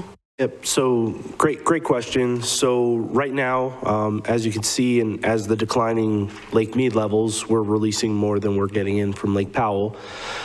As we go lower in elevation at Lake Mead, we'll get into a deeper level shortage, as well as deeper level of drought contingency plan contributions and savings. So what'll happen is next year, or August, we'll have a 24-month study, and it'll project the end of calendar year elevation for this year. So the December 31st, 2022 elevation of where Lake Mead will be at. And where that projection sits in its elevation at Lake Mead will determine what operating condition that we operate in Lake Mead in. And the same goes for Powell, where Powell will sit. That'll be the operating tier at Lake Powell. So based on that projection, currently it was around 1046. That would be what we would call a level 2 shortage, or in Arizona, you may have heard a tier 2A shortage. So we will see the reductions go from 613,000 acre feet out of the total 9 million acre feet that's delivered each year, 7.5 million to the lower basin states of Arizona, Nevada, and California, 1.5 million to Mexico, that's 9 million acre feet. This year we had delivery reductions under a level 1 shortage of 613,000 acre feet. And should we go into a level 2A shortage, that goes up another 108,000 to 721,000 acre feet. And should we fall below elevation 1045, that's what Arizona calls a tier 2B shortage. It's still under level 2, but it's a deeper level under the drought contingency plan. And that would be an additional 400,000 acre feet in addition to the 613,000. So that would be 1,013,000 acre feet less water. So that would be just around 8 million acre feet being delivered out of Lake Mead each year. So when do we see the imbalance stop? That's a great question. We need to see better runoff years. We need more significant conservation. That's why I know he mentioned the lower basin 500 plus plan, where the lower basin states commit to conserving an additional 1 million acre feet over through 2023, 500,000 in 2022, 500,000 in 2023. That's in addition to all of the shortage reductions and drought contingency plan reductions that they are already taking to try to slow down this imbalance from water being released from Lake Powell into Mead and water being released out of Lake Mead going downstream. But do we hit an actual plateau, like an Deadpool? inflection Is point? Deadpool? So as you go lower and lower down, you hit steeper and steeper cuts.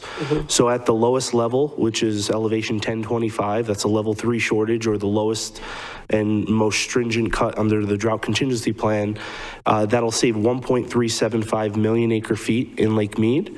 So that's a little over 7.625 million acre feet being delivered downstream.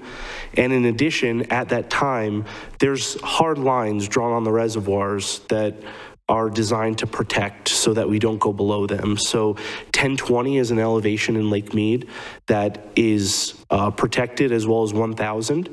So you will see, if should we ever reduce below 1020, you'll see even more strict, the states come together to work out more strict conservation measures to protect that elevation.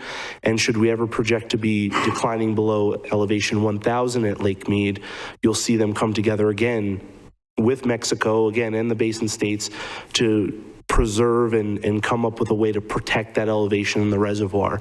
You can generate power down to 950, and Deadpool at Lake Mead is elevation 895.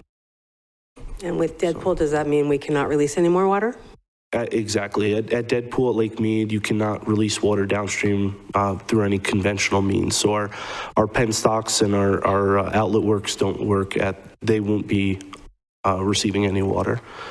Could we then plan for launching at that level, or to see where it would possibly be, so that we could gear towards that direction for the future? I think that would be a question for the National Park Service, and then we're going to go ahead and say goodnight to these good people and let them be on their way. So this will be the last question. Thank you for letting me ask. Sorry, can you repeat the question? Get closer to the mic. Okay. Oh, I almost forgot my question anyway. I said, can we start gearing to build a launch all the way down to where Deadpool would be? Can we actually decide where that direction would be and get towards that direction, so that if it ends up coming down to that, we always will have access to our water?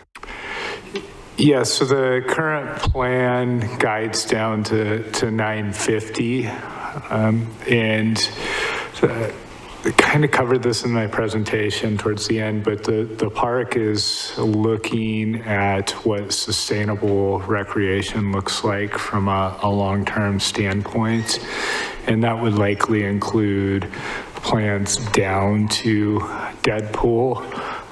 Whether or not that includes, launch ramps at all those locations is something that we'll need to work through the civic engagement process with. Okay, thank you. Thanks. Okay, thank you. And Justin, I want to, again, thank you very much for coming tonight, for driving this distance, for bringing your wonderful staff with you and your other members in the audience. So I will say good night to you, because I know that that road is waiting for you, and your windshield is clear, and good seeing you, Trooper Snow. And thank you so much for coming. So let's give them a big hand, you guys. They deserve it. Okay, going on, our next speaker is Rudy Vargas. He's a Lake Havasu City resident, and he wants to ask a question about water conservation.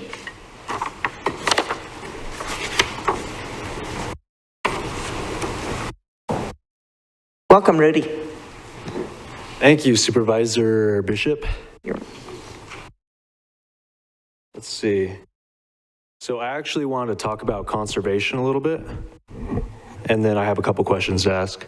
Okay, can you keep it to about 2 minutes, because we're running short on time and the evening is long. I'll speed read for you. Okay. Okay, so Water conservation. Water conservation includes all the policies, strategies, and activities to sustainably manage fresh water to meet the future and current demand of the population, right? So this is how I can help as somebody who plants trees for a living and, you know, takes care of the land. I'm speaking on behalf of Mother Nature. The future of water conservation here in the Mohave County depends on our ability to preserve nature. We need to collect water and store it in our underground aquifers. We can do this by increasing the amount of organic material in our native soils to help store water and grow grasslands, thus allowing water to permeate into our water tables. Many people around the globe are taking care of their wildlands to provide water for their communities. By raising the amount of organic material in our soils and growing diversity of perennial grasses, we can restore the rivers that run under our feet. We need to work alongside Mother Nature. By eliminating the amount of runoff that occurs, we can refill our aquifers. Government is spending millions on dams, reservoirs, pipelines, when all we need to do is restore our grasslands and forests. In 2 years, we can have our first streams popping just right out of those mountains. So Earth's original cover.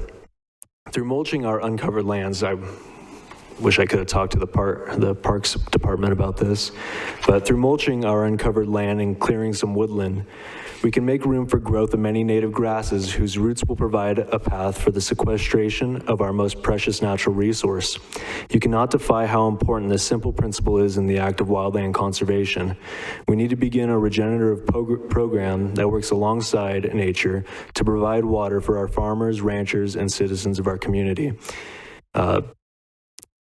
Digitaria california, Sporobulus contractual, Centurus, Celerius, Festuca, Arizonica. These are all species of our native grasses here. Yeah. I'm glad you explained that. Yeah, I know, I'm just gibberish saying nonsense, right? No, like these are all our native grasslands that pop up at different times of the year and keep water trapped in our soils. Rudy, I hate to interrupt you, but you need to get to your question because there's other people that would like to ask questions. Okay, gotcha. If you have a presentation, you could email it to me and I can share it with the BOR and the NPS. I'd be happy to do that. Okay, I'll get your email in a second.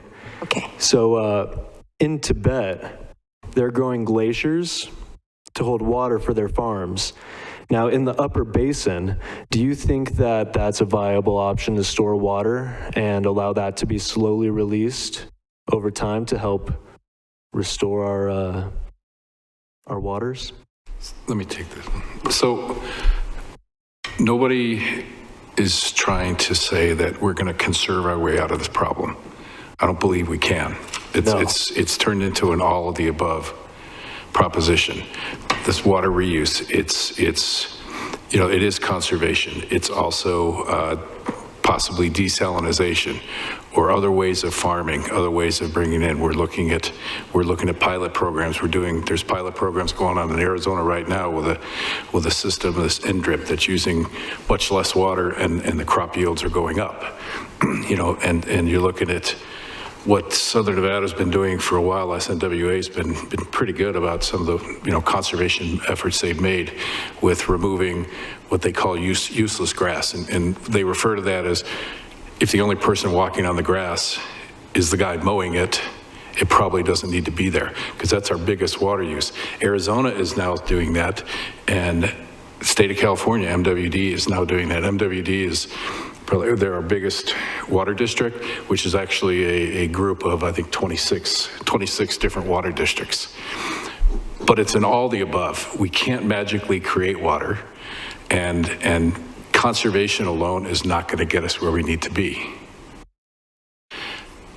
Is your proposition viable? I don't know. Is it worth reviewing or looking at? Quite possibly, yes. And so there's, you know, pilot programs or tests or things like that are out there that you could, you know, that could be looked at. All right, and thank you for answering that about the glaciers. So all over the world, New Zealand, Iraq, China, Australia, and Texas, people are helping their wildlands regenerate and store water in the ground to refill groundwater until their aquifers are full. Are you prepared to do some major conservation so that we can become more independent in our water consumption? There are people in New Zealand who let all their natives grow back, and it restores their water table, and they have basins full of water. This same thing happens in Texas. It's happening in many deserts. In Iraq, they're turning their deserts back into savanna lands and storing millions of acres of water in their land and creating reservoirs by collecting rain. We are looking at regeneration of aquifers. We are looking at underwater storage for these waters. So that again falls into the all the above approach, you know, because you look at it, well, how does storing water in southern Arizona or in California, how does that help the people of Meadview or the people in Mohave County? Well, it helps because if we can reduce the amount of water that they're drawing off of the lake, that helps. That leaves that water in the lake. They're still getting what they need. I mean, that's why I say Nevada, you know, gets the smallest water, what's 300,000 acre feet. It's been cut down to 283,000. Last year, Nevada used 255,000 acre feet. So, and 70% of all the water is put right back into Lake Mead. Every drop of water that goes down the drain from those casinos and in the houses in Nevada and our households, every single drop of it ends up back in Lake Mead as water reuse. We have to, you know, that's one option that we have to look at. But again, that's only one. We have, you know, it's an all the above sort of thing that we're looking at. And refilling aquifers and regenerating aquifers is a goal as well.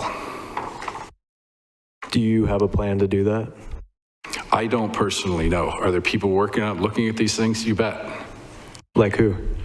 Most of them are NGOs, the non-governmental organizations. And some of these NGOs are being funded through grants and programs that the federal government has and state governments, you know, and we do partnerships for different grants and whatnot, where we put up 50% of the money, somebody else puts up a different 50%, and that percentage varies depending on what the grant is or what the program is.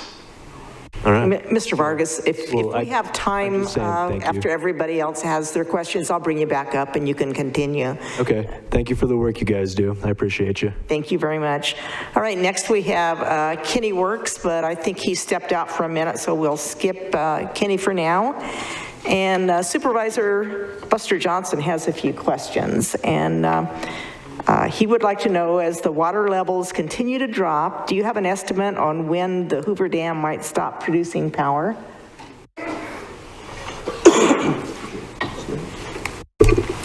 Yeah, current estimates are at elevation 950 feet at Hoover Dam. And that's not to say currently we're not really showing Lake Mead going down to those elevations, but our dam managers are well aware of issues also as we get lower in Lake Mead with higher cavitation issues, and there'll be more maintenance involved to make sure that the dam runs smoothly down at the lower elevations as well. Okay. Lake Havasu is a reservoir holding water for California and the Central Arizona project. Is there an estimate when the levels might drop below the level that California can remove this water? So earlier I showed a graph about Lake Havasu and how tightly we regulate that facility. Its elevation range is about 5 feet per year, and that's mainly due in part because of the demands throughout the year. So it's at higher elevations when there's higher demand and slightly lower when there's lower demand. But I don't believe there will ever be a point right now where we would physically drop Lake Havasu's elevation that would prevent MWD or CAP from withdrawing their water. Okay, and then in the event of Lake Havasu levels dropping, would the Central Arizona project be shut down before shutting down the water pipeline to California? So physically, no, but on the charts that we showed before, as I mentioned, CAP is the most junior user in the system. So as Lake Mead elevations decline, not so much Lake Havasu, but the diversion from CEP is really reliant on Lake Mead's elevations. And the further we get down in Lake Mead elevations, the more water that CEP has to contribute, either for conservation or also for shortage reductions as well. But we haven't really talked about any kind of scenario where CEP would be shut down permanently, or California with their diversion at Lake Havasu also. Okay, and then is there a scenario where Parker Dam would be shut down to allow water to be retained to California and no water allowed to flow downriver? No. I don't believe so. I don't believe there's ever a time it's going to happen. You can't just starve everybody south of Parker Dam and not allow any water to flow. That'd be environmentally disastrous. And don't forget that Yuma area, about 70% of all the vegetables in the United States in the wintertime are grown in Yuma. If you don't send that water downriver, there would be no vegetables coming up. And it's not just lettuce, it's, from broccoli to kale to, you name it, it's being grown down there. And it's a huge source of food for, the entire United States. Yeah, I agree. Okay, going back to Lake Mead, are there any concerns for water quality now that Lake Mead is getting lower and a higher percentage of wastewater is in the lake?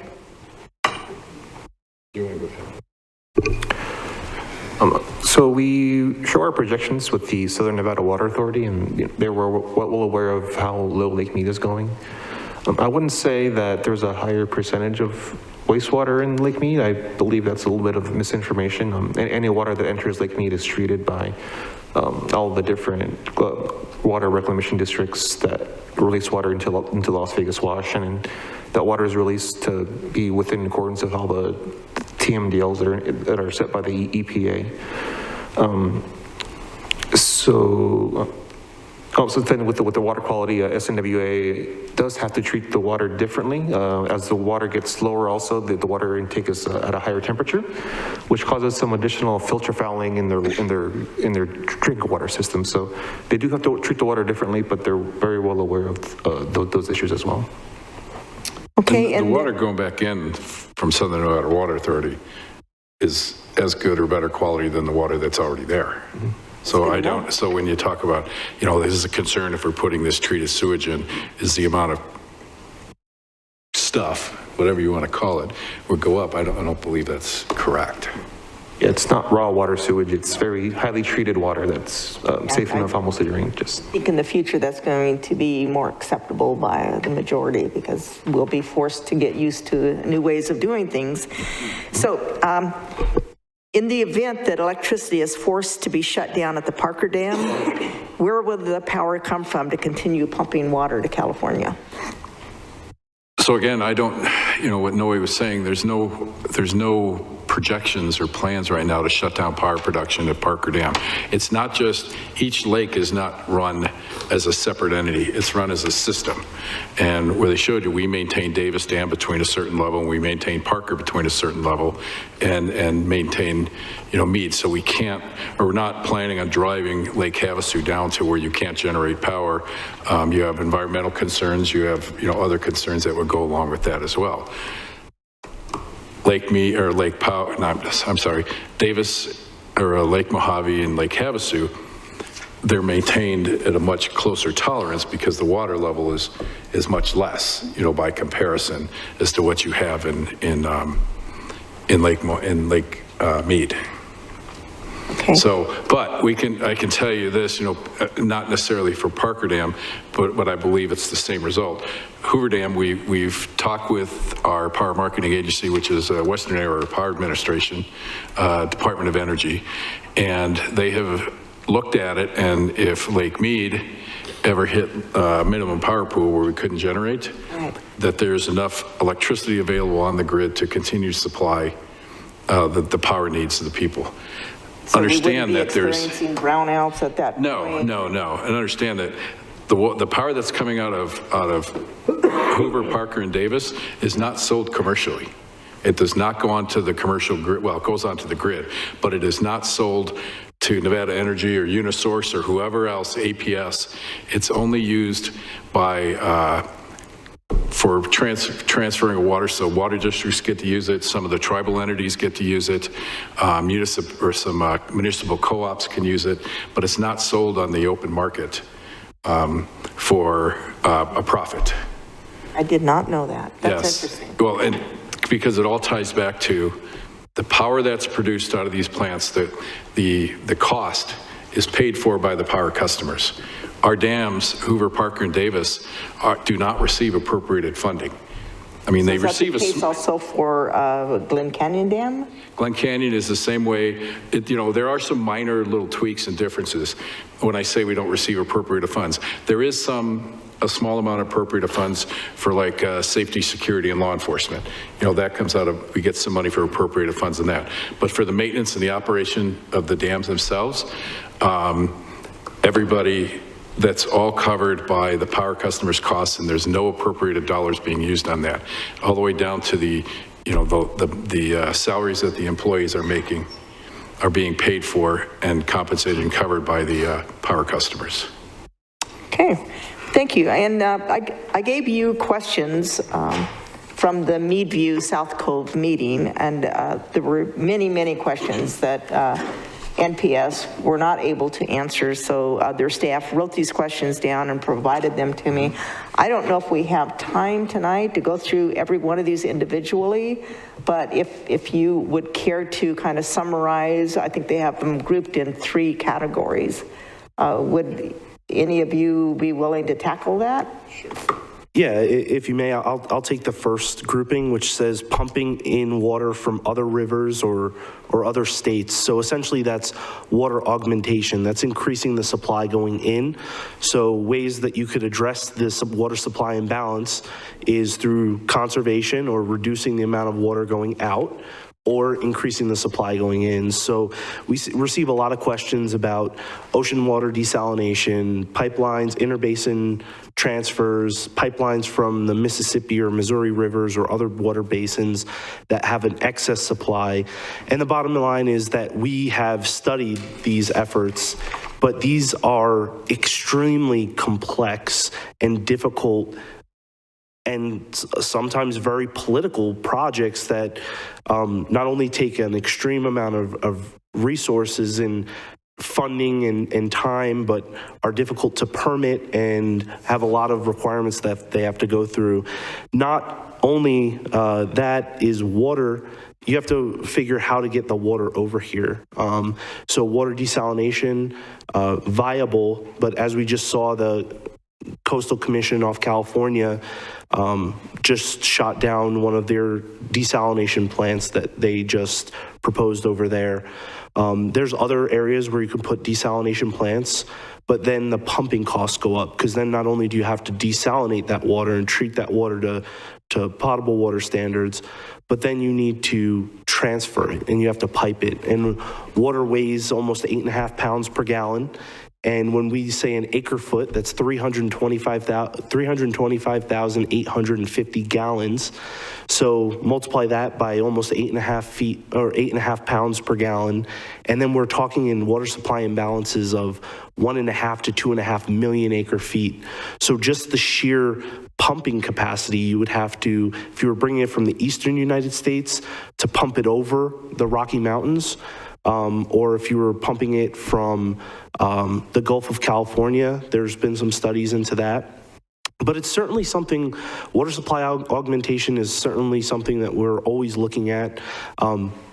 Pumping from floodplains or flooded areas or desalination aren't the only water supply augmentation projects there are. There's also groundwater pumping, there's phreatophyte control. So that's lessening the amount of invasive plant species that are on the coastline or the riverbank areas that pull and draw the water resources out of the river and exhume that resource.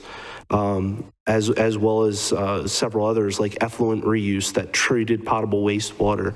So that's something we're certainly studying, and the problem is it's just extremely complex. So right now we've been focusing on these conservation initiatives, how to conserve more water and realize the benefit now to protect the reservoirs immediately, but certainly water supply augmentation is something that we'll be looking for in the future, and we'll be studying a lot more. And when we think of desal, it's not just ocean water. I mean, we're seeing some desalinization going on in California with brackish water, brackish groundwater that they're pumping out, and then it goes into the, they call it, what is it, the oceanside brine pipe that pumps out, goes out by San Onofre where the old nuclear power plant was, and about 3 miles out into the ocean and releases into there.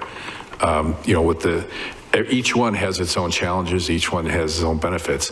And if you look at like a desalinization plant on the Sea of Cortez, some of the presentations that we've seen and some of the projects that, you know, we've looked at or people have brought to us is the Sea of Cortez is more like an enclosed area. There isn't much flow. So they actually have to, they would have to dilute the brine before they could put it back into the Sea of Cortez to prevent more environmental damage, you know, once you put it back in.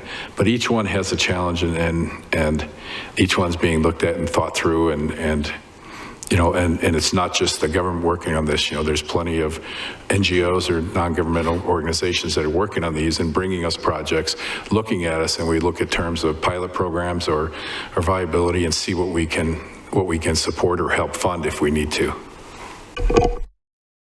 Okay, very good. What about the second group? Does anybody want to tackle that? Government information, transparency, and reporting. I think I can talk about some of them. I think there's one about water in Bullhead is flowing at an all-time high, and as we showed you in some of our charts with our energy production, we time the releases throughout the year to meet those high energy demands, and also some of our highest water demands right now are occurring now actually between March and May. So it does seem like there's a lot of water, but that's because there's a lot of demand downstream that's calling for that water. So our operations are pretty much well within normal, even of course that, and also take into account some of the shortage reductions that we've had. And there's a question about Southern California having one of its wettest years, and you know, right now there's about there's a 5% allocation for California for their state water project. So it's really one of the driest years still that's happening in Southern California, and we're not really sure where. I guess someone thought it was probably one of the wettest years on record, but really we're still in one of the driest years this year also as well as last year. Yes, I'll just jump in, Noe. I think what we've seen is variability of extremes. So California, I believe, had one of the wettest Octobers or the wettest Decembers on record. It was December, but then it was followed by the driest January and then the driest February ever on record. So it wasn't the entire year, but certainly it's been extreme variabilities within the year. And you see those on some of the graphs that Noe showed and Mike showed, where at the beginning of our water year, you know, it was way up and we were up over 100% of what would be normal. And then it pretty much flattened out, you know, so you have to take a look at it over the course of an entire year. You can't just look at once, oh, well, look, you know, we're doing great. We got 120%. We're going to have a great year. You know, one thing we keep saying is, you know, as we try to, as fast as we try to adjust to the changes in hydrology, our hydrology keeps changing faster. Okay. And then, and last but not least, we have a group of questions about engineering ideas and innovation. Does anybody want? So a lot of these we're talking about pumping water and desalinization again. I think we've pretty much covered that already. I'm not sure, how do we make our wells safe and sanitary and not overexerted? I'm not sure that's a question for Reclamation, because we don't deal with with that. And why is Meadview suffering? Because Phoenix can't city plan properly. How can we make the Southwest region grow more power efficient? I'm not sure what they mean by make it grow more power efficient. There's always new efficiencies that are coming online and that we're doing more with less as we go. So I'm not sure where that's coming from. I do know when you look at growth, city growths, They have to plan out, what is the 50-year or 100-year water plan?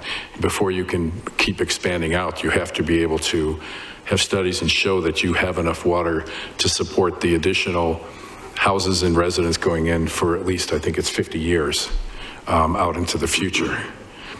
So, and then I know there's some things going on, where Tucson area or southern Phoenix area, where some of the farmland is being converted into homes. It's a trade-off, on Sure.